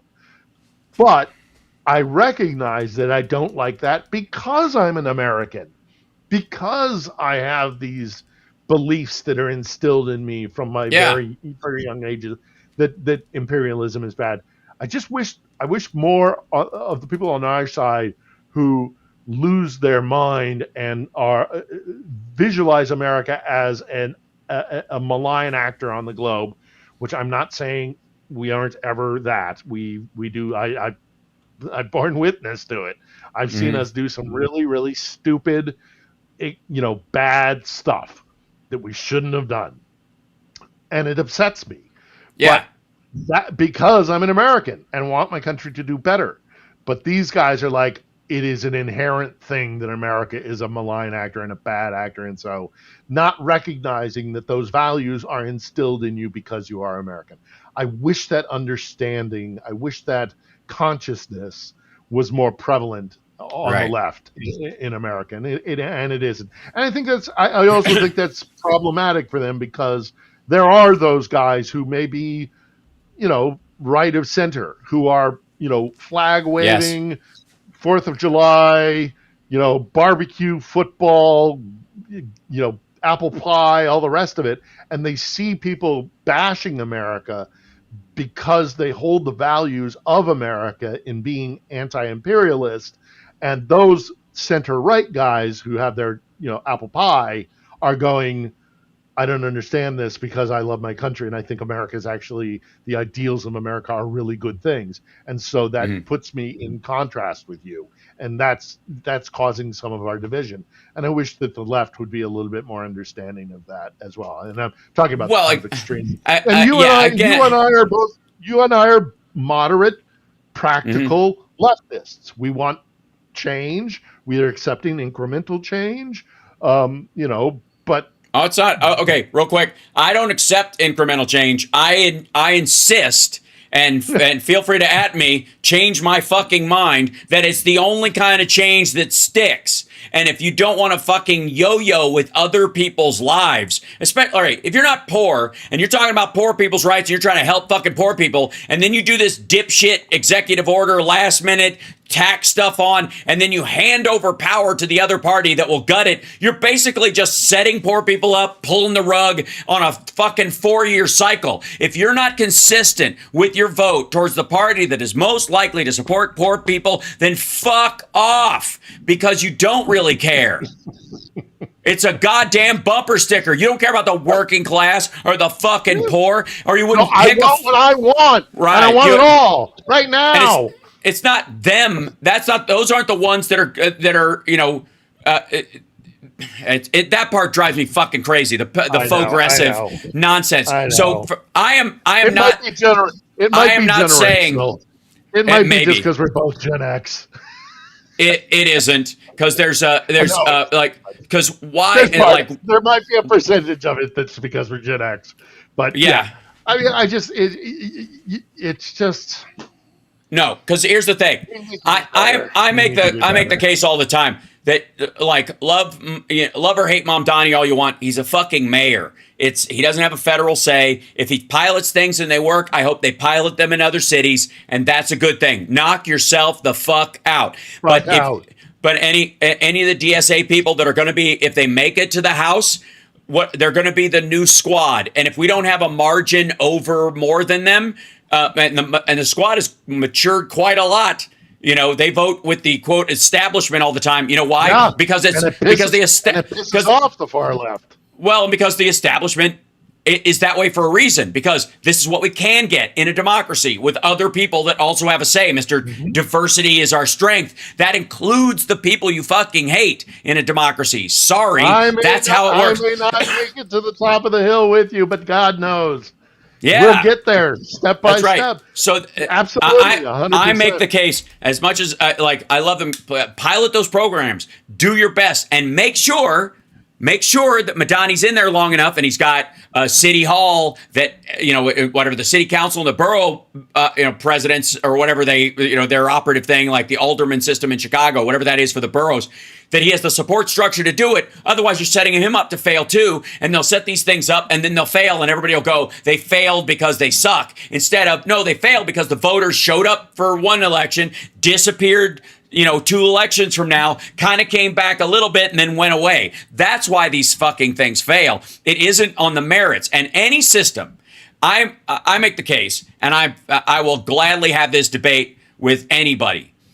All real change is incremental. It's anything that lasts takes 2 steps forward, 1 step back. You're negotiating for those parts because you have if you're trying to make that change at all, you're trying to convince people who are not bought in to buy in. Okay, that's the whole fucking thing. You don't need a fighter. You need salesmen. You need people who can convince the people who are voting against it that it actually is better. And if you don't, you're just like, fuck you, you're evil. They're just going to vote against it because they're like, oh shit, if that's how you act and how you are when I disagree with you, your program must be fucking terrible. I can't trust this anymore than I trust you. And as a proud Michigander, I mean, it's like, I mean, that's what Michigan is all about. There's been a lot of talk in the recent couple of weeks about the fact that actually the vote in Michigan is really important on the national scale because it's kind of this weather gauge of a purple state. And Michiganders are pragmatic people. They don't want radical change. They might want change. They're, obviously unions are very powerful. There's a lot of very pragmatic, just kind of common sense people in Michigan. They don't want the world to change tomorrow. They'd like the world to change in a process. Well, they run into the same problem. Yeah. Change. Yeah. I mean, they're going to possibly run into the same problem that maggots ran into with Trump, was that they were assuming he would be a bull in the china shop, but it's that china shop down there on the corner, the one next to the other place, not every fucking china shop. Wait a minute. And now he's in every fucking appliance store. And now he's in, he's just a bull running through the mall now. And they were like, whoa, buddy, you were supposed to not touch the shit I like. And you're like, that's not how it works when you put somebody like that in charge. And when it comes to something like Mamdani is doing in New York, I'm here to tell you, I'm right again. What he's doing is the extension of democratic taxation. There is very little difference between Mamdani's grocery stores and Trump buying a part of Intel. There's a lot of overlap, and a lot of it is just subsidy. So one of the things we do in the United States when we know we need a lot of insulin and the production of it costs too much is the taxpayers take some tax dollars and we go, you know what, we're going to subsidize the cost of making insulin because the product base is the supply and demand issues of it alone are not enough to make the price manageable for people. That's what Trump RX is. Because he just lifted it off of Good RX. It's buy it in bulk, and they'll sell you more for less because they're guaranteed a product out. So you do that, and you eat the loss if you don't sell it. Well, the American government, like the sales floor is so fucking big that they can pass that shit out. They know by the demographics, they can just hand it out like government cheese. That's what we do. We've been doing the stuff that Mamdani's doing in grocery stores is government cheese, the store. It's government powdered milk, the store. That it's been tried. It works sometimes, but if you let the Republicans back in or somebody switches it over, they're going to leave it there. They're not going to tear it down. They're not going to stand in front of it and go, finally, we're shutting this piece of shit down. What they're going to do is subtly remove the support structures and make it look like it failed because it was never going to work in the first place. Exactly what they did with the ACA. And you know whose responsibility that is? The fucking voters. And especially the primary voters and the people who regard themselves as activists or far left. Because those are the ones that go home first. Those are the ones that handed that last election to Donald Trump. Those people, those 6 million people who voted for Biden because they were in the middle of COVID and holy shit, and this time couldn't be bothered. The same thing is true of the economy. And I'll let you go. We're getting near the end because I'm getting you riled up, and then I got riled up. We just need to get to the midterms, and we need to get this maniac in our rearview mirror. And we need a super majority in all of these houses until we'll be okay. We'll be okay. We'll be okay. I wish it had gone differently with the presidential election. It didn't, but I have faith in my fellow Americans. I have faith in my fellow Californians and my fellow Michiganders. Both states I claim residency in. But look, we'll get there. We're going to get there. You got me riled up too, and we didn't talk nearly as much about Ukraine as maybe we should have. But I think the visit he's by here Zelensky, right now. Zelensky's visit is fantastic. I am trying to be cautiously optimistic. I do not like the fact that we do not have enough Patriots. We need those Patriot missile systems here. We can win this war. We should win this war.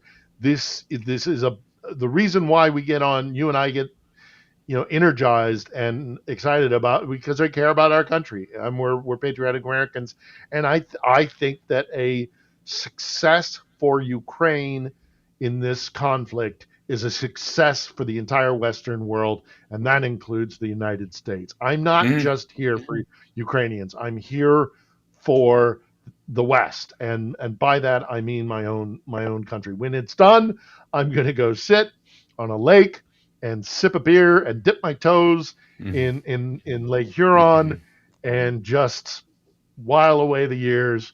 But we are in a fight or die situation when it comes to the survival of Western liberal democracy, and whether or not it is the MAGA movement or the crap coming out of the Kremlin doesn't matter to me. I think it's the same fight, and so I think we're going to win that fight. But I don't think we're there yet. We need to stiffen our resolve. But I do think that we'll get there in the end, whether it's through the midterms and getting rid of the jackass in the White House, or whether or not it is resisting Vladimir Putin. And yes, I do need an olive burger. I love you, brother. And I'm glad we coordinated our shirt colors today. I don't know how that happened, but Boston Brian. This week's episode is Boston Brian. Oh, that's great. It's him and I in a collab while he was here in the studio. Awesome. So look forward to this Sunday, 8 p.m. Kiev. I think that's 12 Eastern time. It'll be me and Brian. But I'll talk to you on Saturday before that. Absolutely. All right. Thank you, brother. All right. guys. Be safe, Take care. and we'll see you again God soon. bless America and Slava Ukraine. Slava Ukraine. There he goes. Okay, he's out. Hal, tell us what Loomer's endgame is. There need not be one. If I the line from, I think the best line for Laura Loomer is, that you might be referring to indirectly, is from Mindhunter, where he goes, "Sir, how do we get ahead of crazy if we don't understand how crazy thinks?" And that is so applicable. They're two mind-blowing lines from that show that have a lot to do with the psychology of criminality and the psychology of the people who are actually going after the criminals, their own shortcomings. And the other line I just fucking love. It's right up there with he's going to take that thing away from you. He's going to kill you with it, and then he's going to have sex with your face. They're talking to Kemper, and they're trying to discuss what kind of killers there are: organized, disorganized. They're categorizing them. And he goes, "What do you think?" And he goes, "I think everything that you know about serial killers has been gleaned from the ones that you've been able to catch."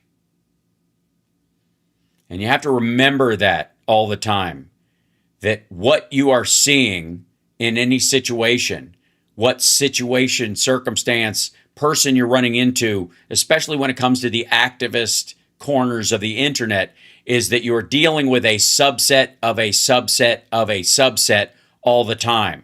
And you may figure out how to talk to, past, or insult that person, but that does not mean that they are indicative of the reality out there, because you're never going to get those skills talking to somebody, like that will apply to the people you never been able to convince to engage with. So that's henceforth why the fight language comes up so often. Because people are talking as if everybody else in the country is a fucking Twitter troll, and they aren't. All right. So let's see if this is working or not. I mean, escalate the war at a moment when President Trump is trying to pause. It does show that an important dynamic may have changed here. It may be that Iran now wants the war to continue more than President Trump does. Why is that? Well, the flare-up of war puts pressure on the oil and stock markets and pressure on the president to agree to better terms than they might otherwise get. President Trump responded angrily with some rhetoric in a phone call this morning with Fox News, saying, "We are going to beat the effing S out of them. We'll be hitting them hard. They are going to get a beating." So it appears as if U.S. military... All right, where's that phone call? CSL, I haven't been able to find it. I keep hearing people reference it. Did he just say, "We're going to beat the fucking shit out of them" on Fox and Friends this morning? Yeah, it's very quiet. That's their, hold on, that's their channel. Sorry, that was turned down for some reason.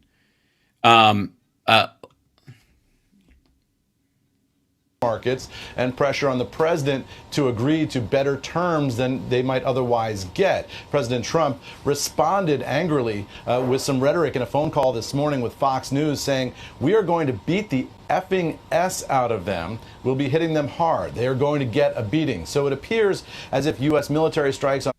Yeah, which is, again, think of it. You guys remember... I feel like I'm going to age myself. You guys remember family values conservatives? Remember that joke?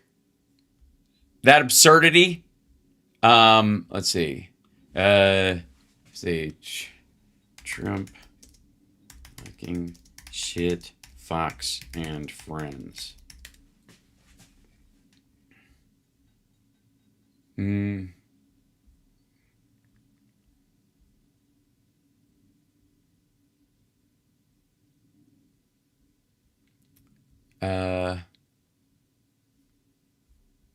Yeah.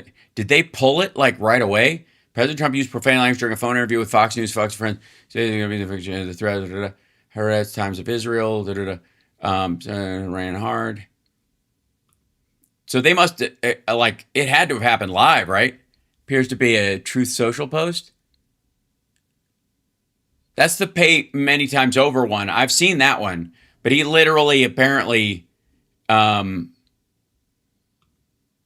Yeah, see if this going to be Trump calls the Iran strike that.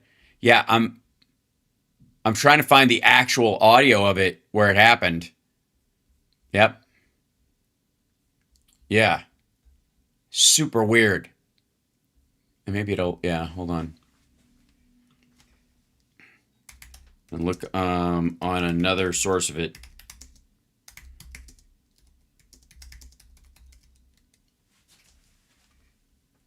Oh, yeah, here it is. Got it. I think. Good Lord.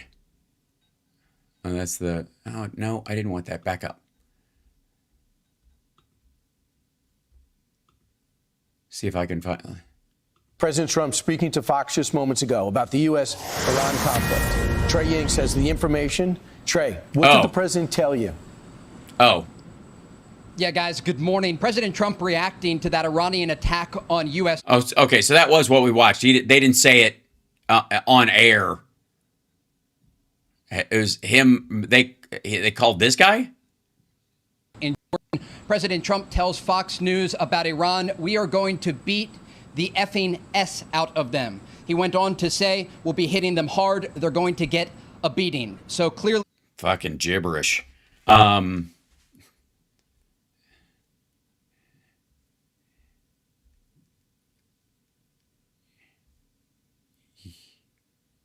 Yep. Yeah, I think that's all it is. I don't think he said it over the air. Although it seems like he thought he might have been because he was talking to Fox News. Anyways, I'll let you guys go. I started a little late, so I'm dragging on a little bit, but yeah.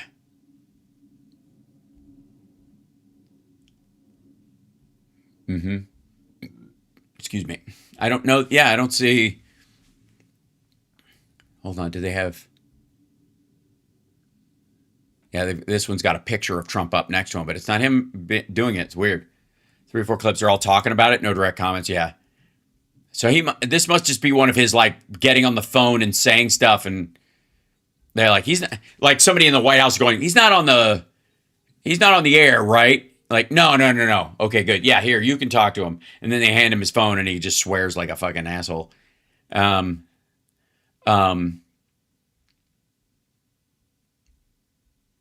is MAGA, I'm curious whether MAGA is responding well to this beat the fucking shit out of them nonsense from him. The other thing I watched this morning, and then I know Midwestern goodbye, and I'll see you guys this afternoon.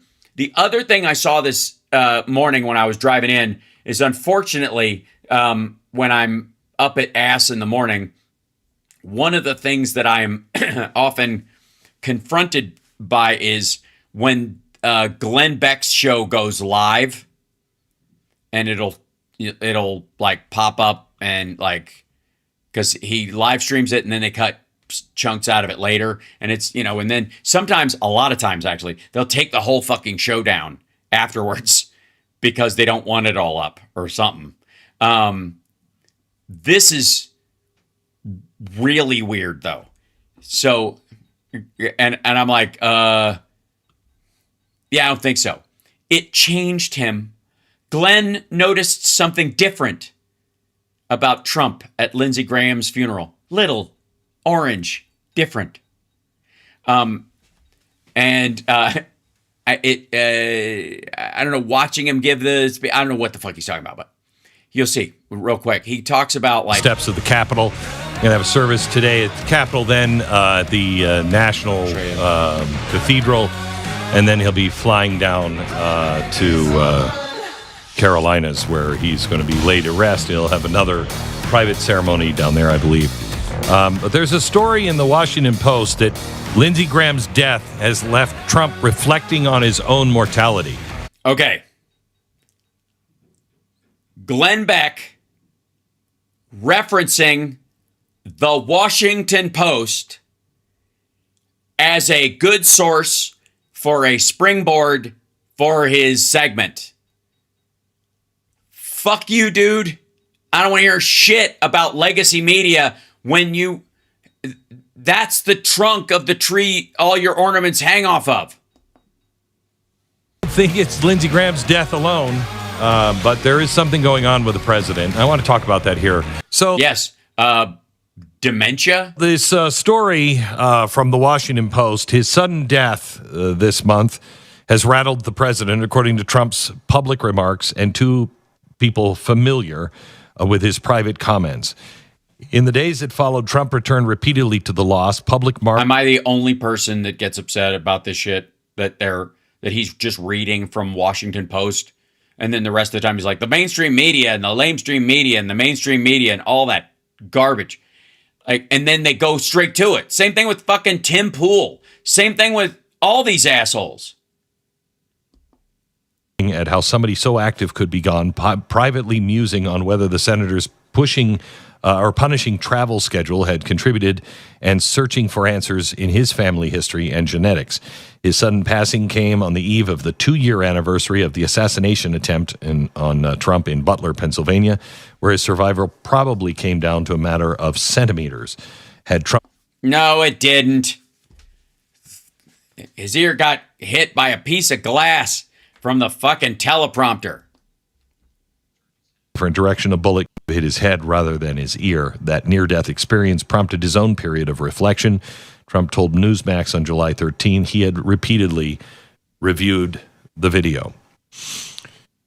There is a change in Donald Trump. No, not really. He's always been a liar and an egomaniac. The only thing that changed is like when Drago got a cut under his eye. Like he had his "I'm not a machine, I'm a man" moment. But he's still the same. His response seems to be, well, fuck, if I'm going to die, so is everybody else.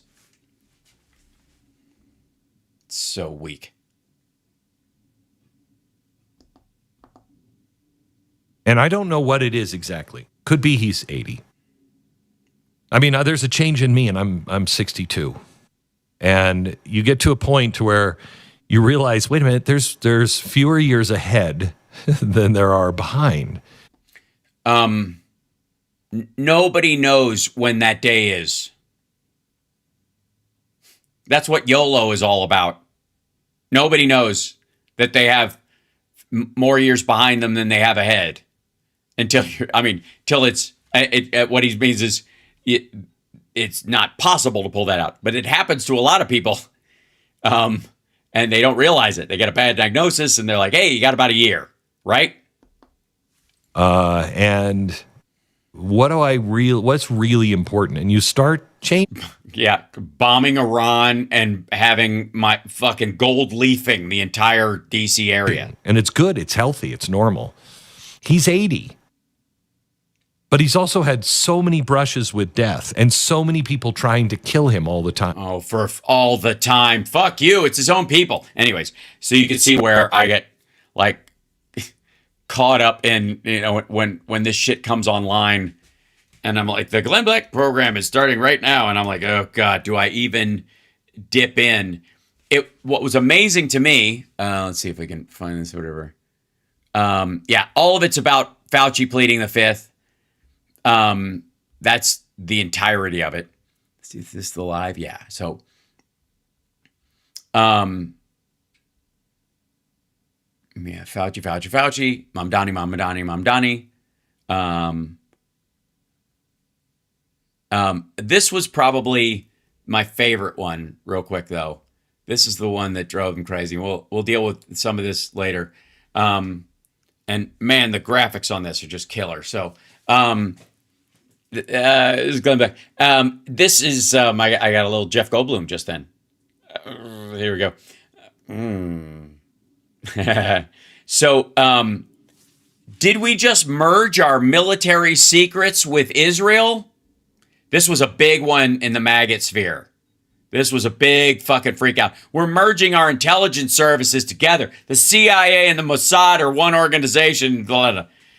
All right. We give Israel money for defense, and they use it in some cases, not just to buy material goods, but to develop shit of their own, with the idea that eventually they won't need our shit anymore. Part of the Iron Dome was based on that. They've made modifications and improvements on it. And so this agreement is, hey, if you guys make improvements in certain areas, or we make certain improvements in certain areas in the weapon systems we've given you, then we share them.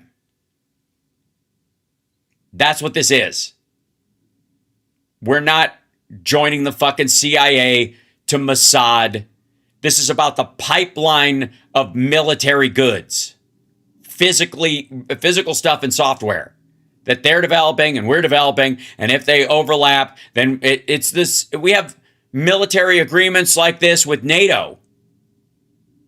It's the same shit. Now, don't get me wrong. I'm very happy that maggots are flipping the fuck out. And it was all over shitter. They were yelling at each other about, oh my God, Mossad is taking over. TYT was covering it. Fucking Tim Pool was covering it. Like all the faux-gressives and far-right horseshoe theory crowd were all flipping out about this. And it ain't shit. It's just silly. So Social Security is incremental how? Yes, it is. It has expanded over time. The primary program in and of itself was not solid and sound in its form now. There's a ton of other stuff that came out of Social Security afterwards. Things it needed, things that it didn't need, ways to keep it solvent. So yes, yeah, it was incremental, and it needs constant gardening. So does Medicare.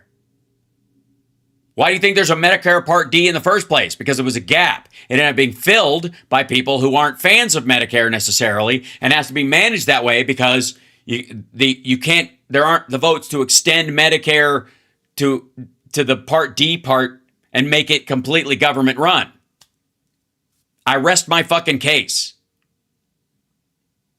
All of them are incremental in their growth and in their establishment, and even if you pass them right away, and by the way, because Social Security was passed the way it was as a single bill and was seen as like a big flag in the ground, a big program that started all at once, the Republicans have been cutting against it, trying to make it insolvent for decades. And now, like Mike Lee's telling his donors, we're going to get rid of that too. Because you didn't have the buy-in from everybody. And you still don't, to some degree. And again, if you want to know the history of the implementation of Social Security, go watch The Wild and Wonderful Whites of West Virginia. The backstory on that shit. Yeah. It's better to take Social Security at 62 or wait. I guess it depends on what you're doing. Right? So, I would... It's so funny. I've actually qualified for retirement from SAG because I've been in since I was 16. And they don't do it by your age. They do it by how long you're in the union. But I'm never going to retire from SAG because I'm an actor. I don't act. I don't act when there's a job and not act. I'm an actor. That's part of my creative identity and my person. It's important to me.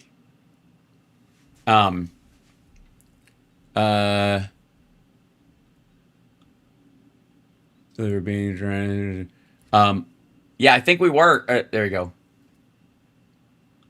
This is the Unhinged 3. We'll see what I think it's the. Yeah, Andrea, I think that's what we talked about earlier. I'm checking something real quick. Yeah, that's the effing the fucking shit part. So everything, all of it, and even the stuff that like we finally got it up on its feet, works pretty good, right?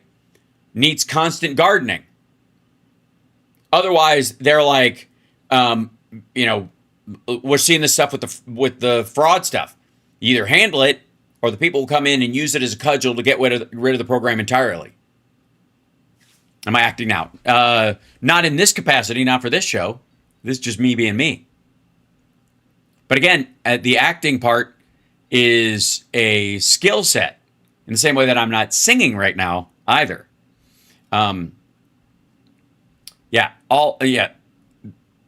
Even all positive change is incremental. Even if you ignore the lead up and it happened in one big fell swoop.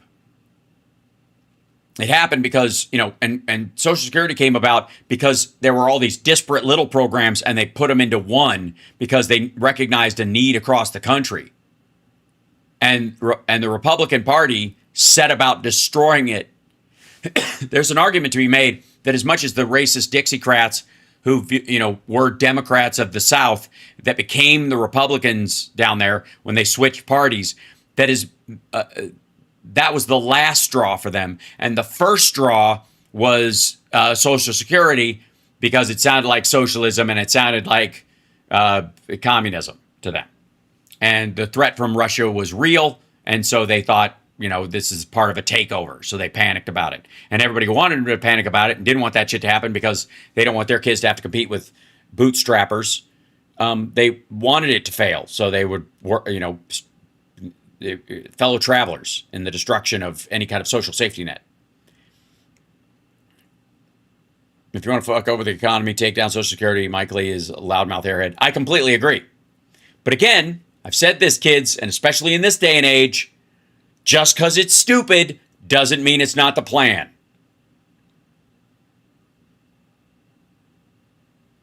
Right? Yes, happy birthday to Johnny Million. It was because of the timing of the day and whatever. We're going to celebrate on Saturday. How acting like a true American comes naturally. I don't know what that means. A true American.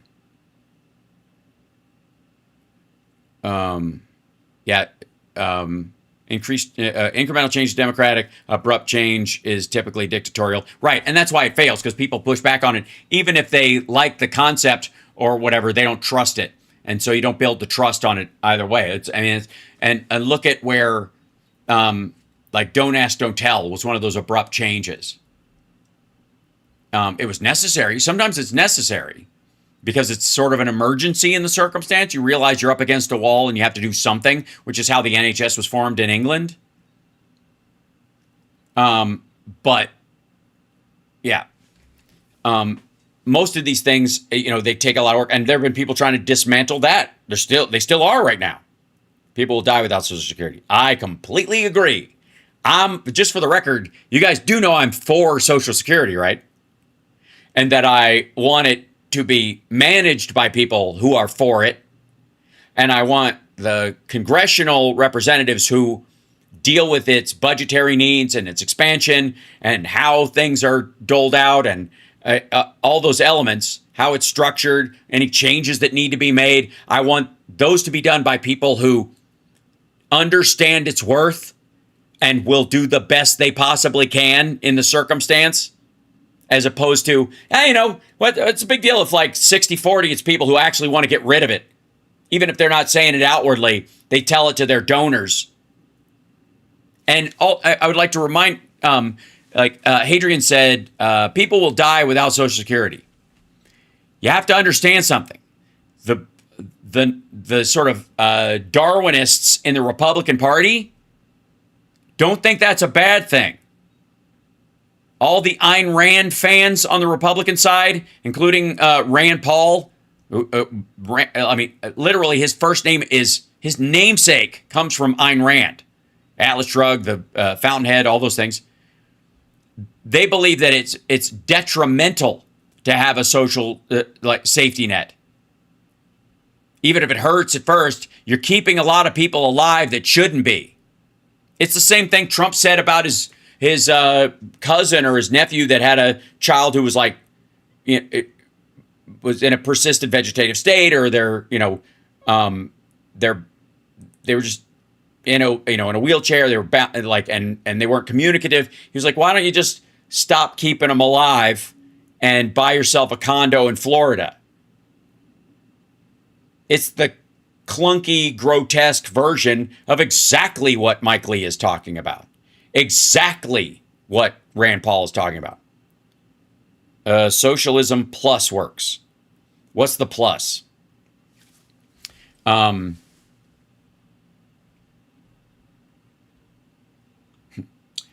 This is true. I've heard this, but I don't.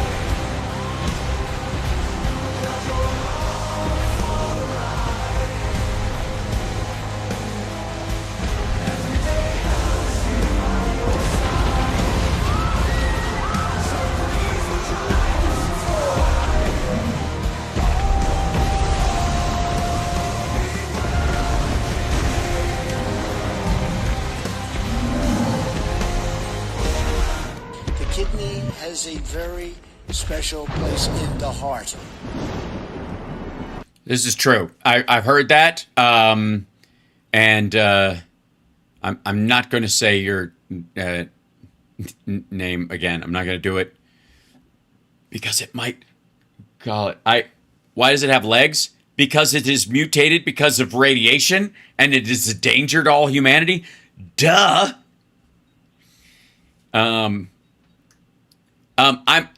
Yeah, that's a good question. So a little AI anomaly in one of the kidneys. I'm gonna go with poo. I think it's kind of a tail, but also it might be just going to the bathroom. I don't know.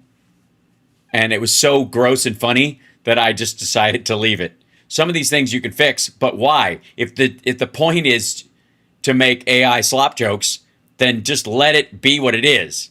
Yeah, so that all stemmed off of that quote, by the way. For those, the kidney has a very special place in the heart. That's a Trump quote for real. That was just so stupid.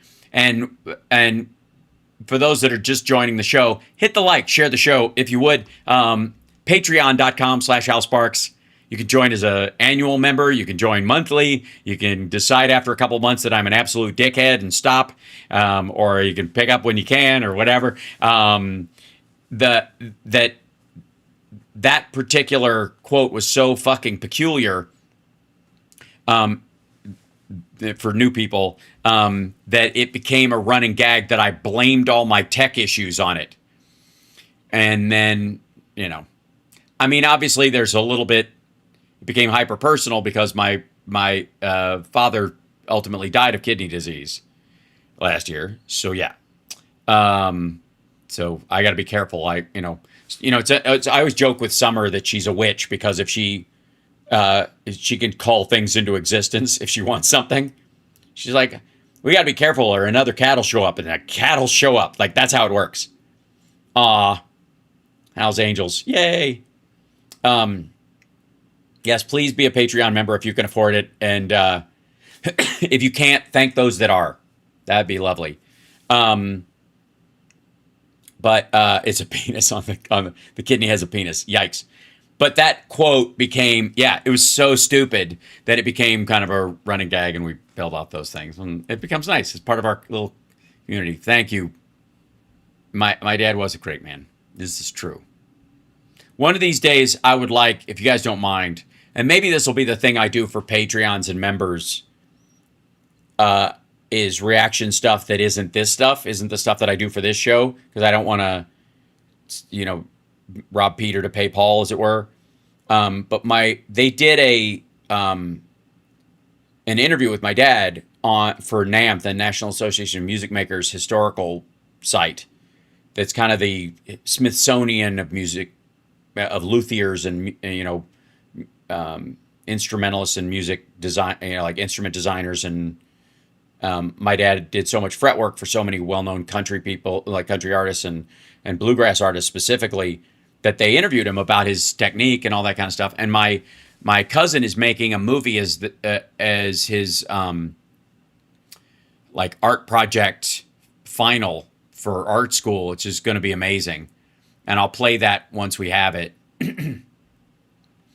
About how my dad fixed instruments and all that kind of stuff. And I would love to do, kind of, although I got to wait until I won't be completely weepy, because you guys have seen me play a little bit of that. And yeah, it's still very close. We haven't even, had his official, we had his memorial, but we haven't had the official funeral. That's not till probably November. Will there be interviews with any of the musicians? No, that one's just him. But what I would have is have those guys come on, people like Sam Bush, and Bela Fleck, people who knew my dad, and have them come on the show and talk about him. But also to talk about, music and all that other stuff. Like I'm looking past the horizon of Donald Trump, because I can feel I can smell the psychosphere. I can tell the environment is changing. It's like like when rain is coming, you get that kind of like, you smell it smells like it's going to rain. That's what it feels like about the end of the Trump era. And so in doing that, my whole thing is, especially when it comes to this kind of stuff, like if I was doing an I love the 80s kind of thing all the time and just put out 3 shows a week, that'd be awesome. You know what I mean? Like that's where we're going. So always, we were just honing our skills for a real show. That's exactly right, CSL. It's going to be so nice. Don't get me wrong. I'll do a whole life in review. The obituaries on that guy are going to be so brutal. But what I would like to do is continue to entertain people, using this format that I built, for stuff that's, and that will be the victory lap. If there's ever going to be a fucking victory lap with all this shit, and we make it through, because we're going to, and we're going to help everybody who's been hurt during it and help them get back on their feet and make sure that the norms we took for granted are codified into law. Those kind of things are going to have to be done. So that element of the show will still have to exist, and I will make it just as charming and funny as I always do. But on top of that, the victory lap, the real sign that, sorry, crazy insane alien. Yep. Yeah. Just, yeah. That the real victory lap will not be to dunk on him because he's dead, because that's that. At that point, the only people who are going to feel or hear what the shitty things people say about Trump are his family members, his kids, which is whatever. Have your own ideas about that. That's fine. But the real victory lap will be to have survived, to have a commitment to making the world better, for everybody that was harmed, and and continue to better the world that we live in, through the constant gardening and the process, the democratic process, all that stuff is going to exist. But also the big dunk will be getting back to what we were meant to do before this asshole grab the steering wheel on our lives and try to drive it into a ditch.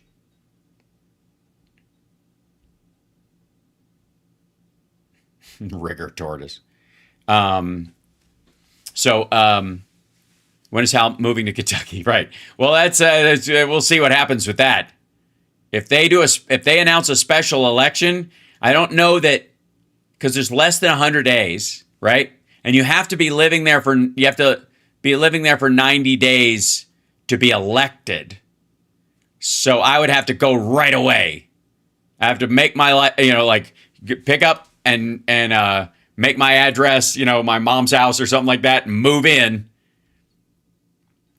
and to run for office from, like that I would have to do that. Like, that'd be crazy. I'm not writing it off. Yeah, Senator Sparks sounds great. And yeah. And it's nice to know that, like, any criticisms about me that they might come up with, I don't know what they would be, but if they came up with some, especially about all my big boy words and my, hair and my crazy clothes when I'm performing live and all that shit, I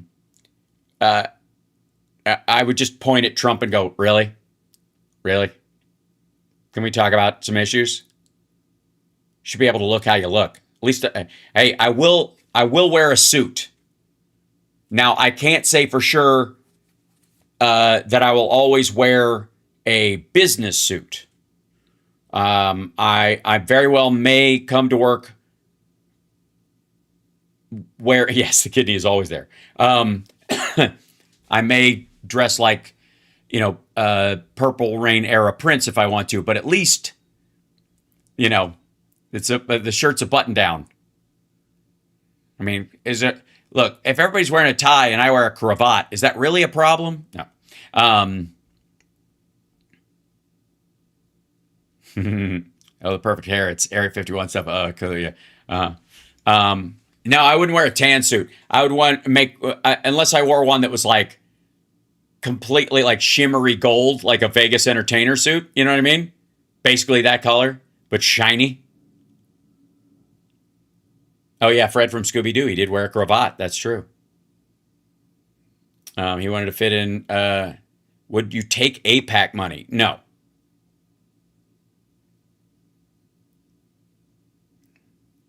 Yeah, I've always been curious. When did you leave Kentucky? When I was 14, 1984.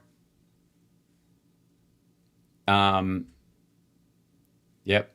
Technically summer of 85, because that was after I did a first year of high school in Kentucky, and then I had to redo it because New Trier thought all the education at my school was substandard and made me retake everything. Yeah. Black leather suit, absolutely. Yeah. Are you ready? Yeah.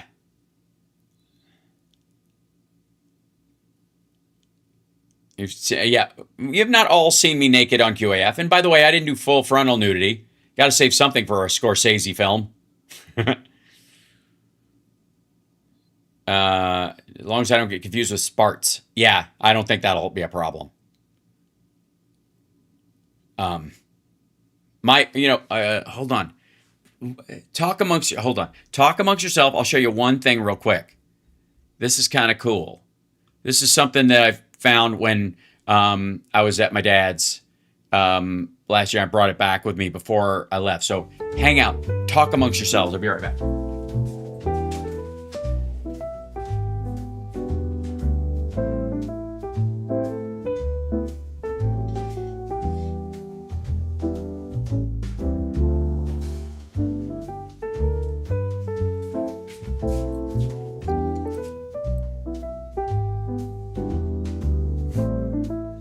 That was my grandfather when he ran for state senator in Kentucky.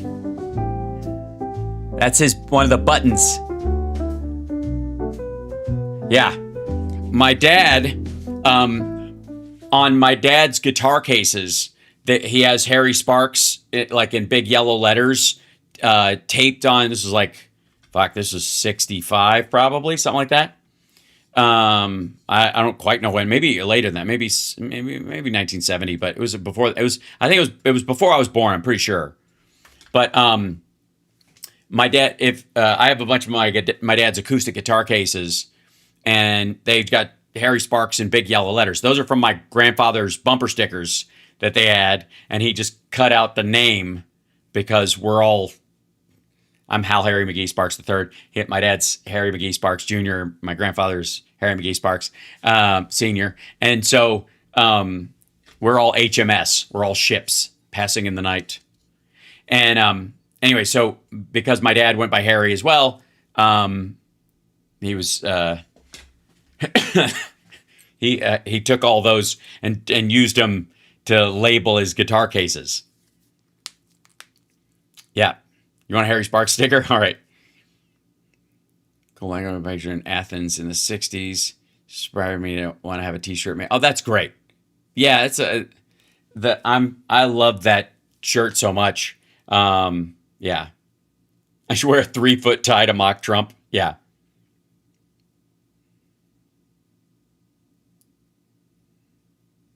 You're running for school board against a maggot. That's great. Good.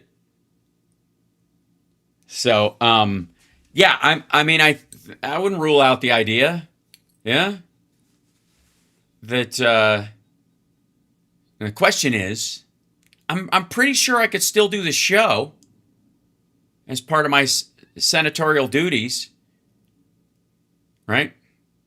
And obviously the schedule would be pared down some in places, but, I mean, they're always having a campaign. That was pretty hairy. You could use hairy as an alien. Well, yeah, that's the thing. I'm not, though. I mean, I've got long hair, but that's not the same thing. You can't leave. Well, that's the thing. I don't know that I have to. All these, if all these guys have podcasts, I don't know why I couldn't live stream. The question is can I? Would all the if I did super chats and that kind of stuff, would they end up being like campaign funds or just like a side business thing? I mean, I don't get audience. You guys know, but I don't get audience captured at all. Nobody so far has been able to super chat me into saying something I don't believe, right? Or agree with them on stuff. Speaking of which, shall we do this on the way out the door? Osbjorn, good to see you. Hal needs to paint his face orange and dye his hair gold. No. Excuse me. No. I'm going to go all natural. No, that sounded weird. All right. I know. I have to put a nut warning on the guest one. I'm going to build that as soon as I'm done with the show so we have it. Because whenever the guests come on and I show the news, I'm like, oops. Good point. Thank you. Best streaming service in the world. Thank you, Chief, because I go where you are. Wherever. If you're on Facebook, I'm at Facebook. Hit me with some stars. Is that what that? Yeah. Bits on Twitch. It's good stuff. If you tax apartments worth over 10 million, 3%, you can give 30% price cut on 1 pound of beef every day for every family in New York, or 4 pounds of broccoli. 1 pound of beef every day for every family in New York. Oh, I think you could. 30% price cut. 3%. That's not a lot. But okay, first, every family in New York doesn't need an extra, 30% price cut on a pound of beef. I think you would do that for the people. You could use that for people means tested below a certain threshold, which, again, I don't have any interest in diverting some of that money back to the wealthy people who don't need it and get their free chunk of beef or whatever. You could actually give more to the people who are poorer if you means tested it, right?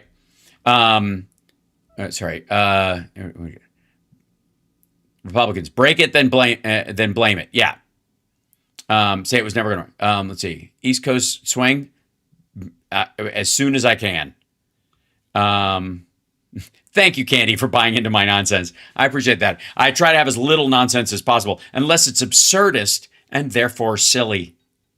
And silliness, I got to say, silliness is very underrated in our society right now. I think that's one of the reasons why Martin Short is so beloved. The fearlessness of this man in being silly. How is Bubba Sparks your relative? No. I don't think so. Thank you. I will have a tea on you, Jerry. As a matter of fact, right after the show, I'm going to have a warm tea. Because I sang my ass off last night. Or my throat out, or whatever. Or, did not take his extra money and give it back to the city. Yeah. I don't think so. Thank you. I appreciate it. I love my silliness as well. So, yeah, tea with honey. Yeah. And thank you, Taddy. Hold on. That just came up. Look at that.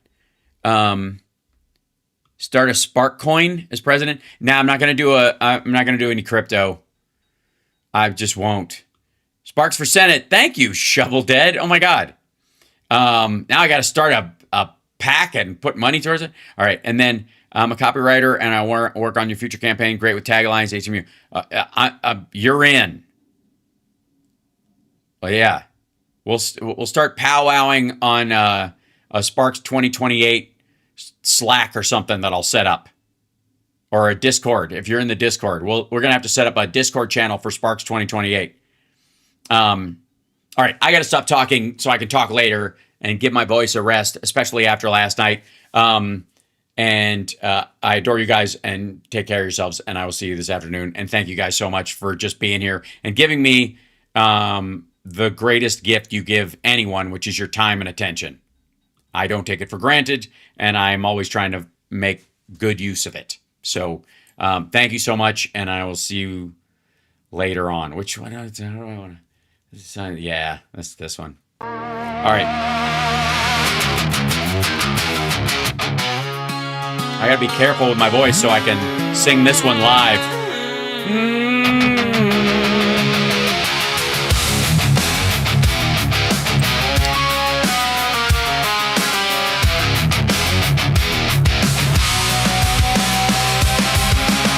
Still one with a ghost of us. Naming my mouth cuts too much. Half a thought and it folds in two. There we go. Like a bruise leaves a mark on you. Don't hurt in my shaking hand. Know something I don't understand. Like ghosting at the edge of me. Something there that I just can't see. You hear that too? Or is it just me? Downside out, downside out. I need to go where I don't belong. Downside out, downside out. I need to go where it feels so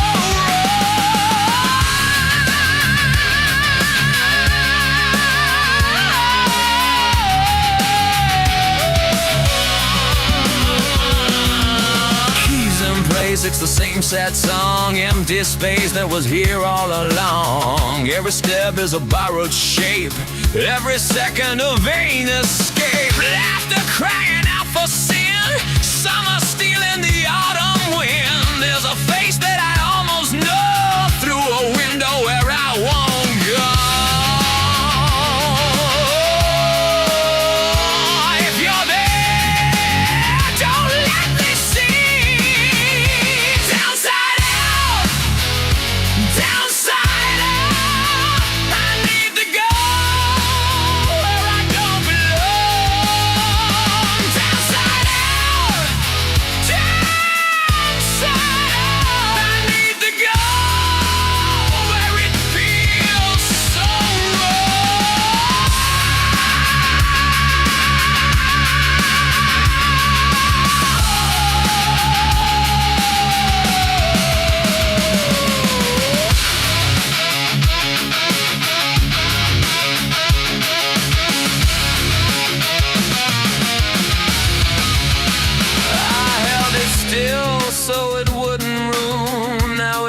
clothes and the things I do, in my hands and the way I speak, in the cracks when I try to sleep. And you sit like you always did, never answer, just nod your head. If I reach, do you disappear? Get fine, you are never here. Don't touch the door. Don't touch the door. If it opens, there's so much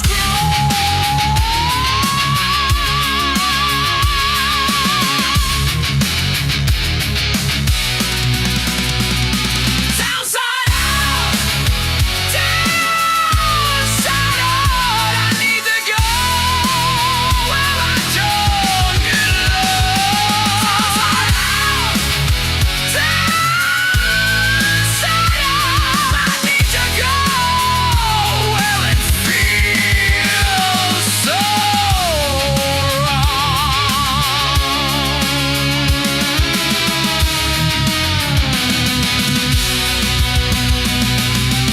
Stay a while, don't make a sound. I get lost when you're not around, and I don't know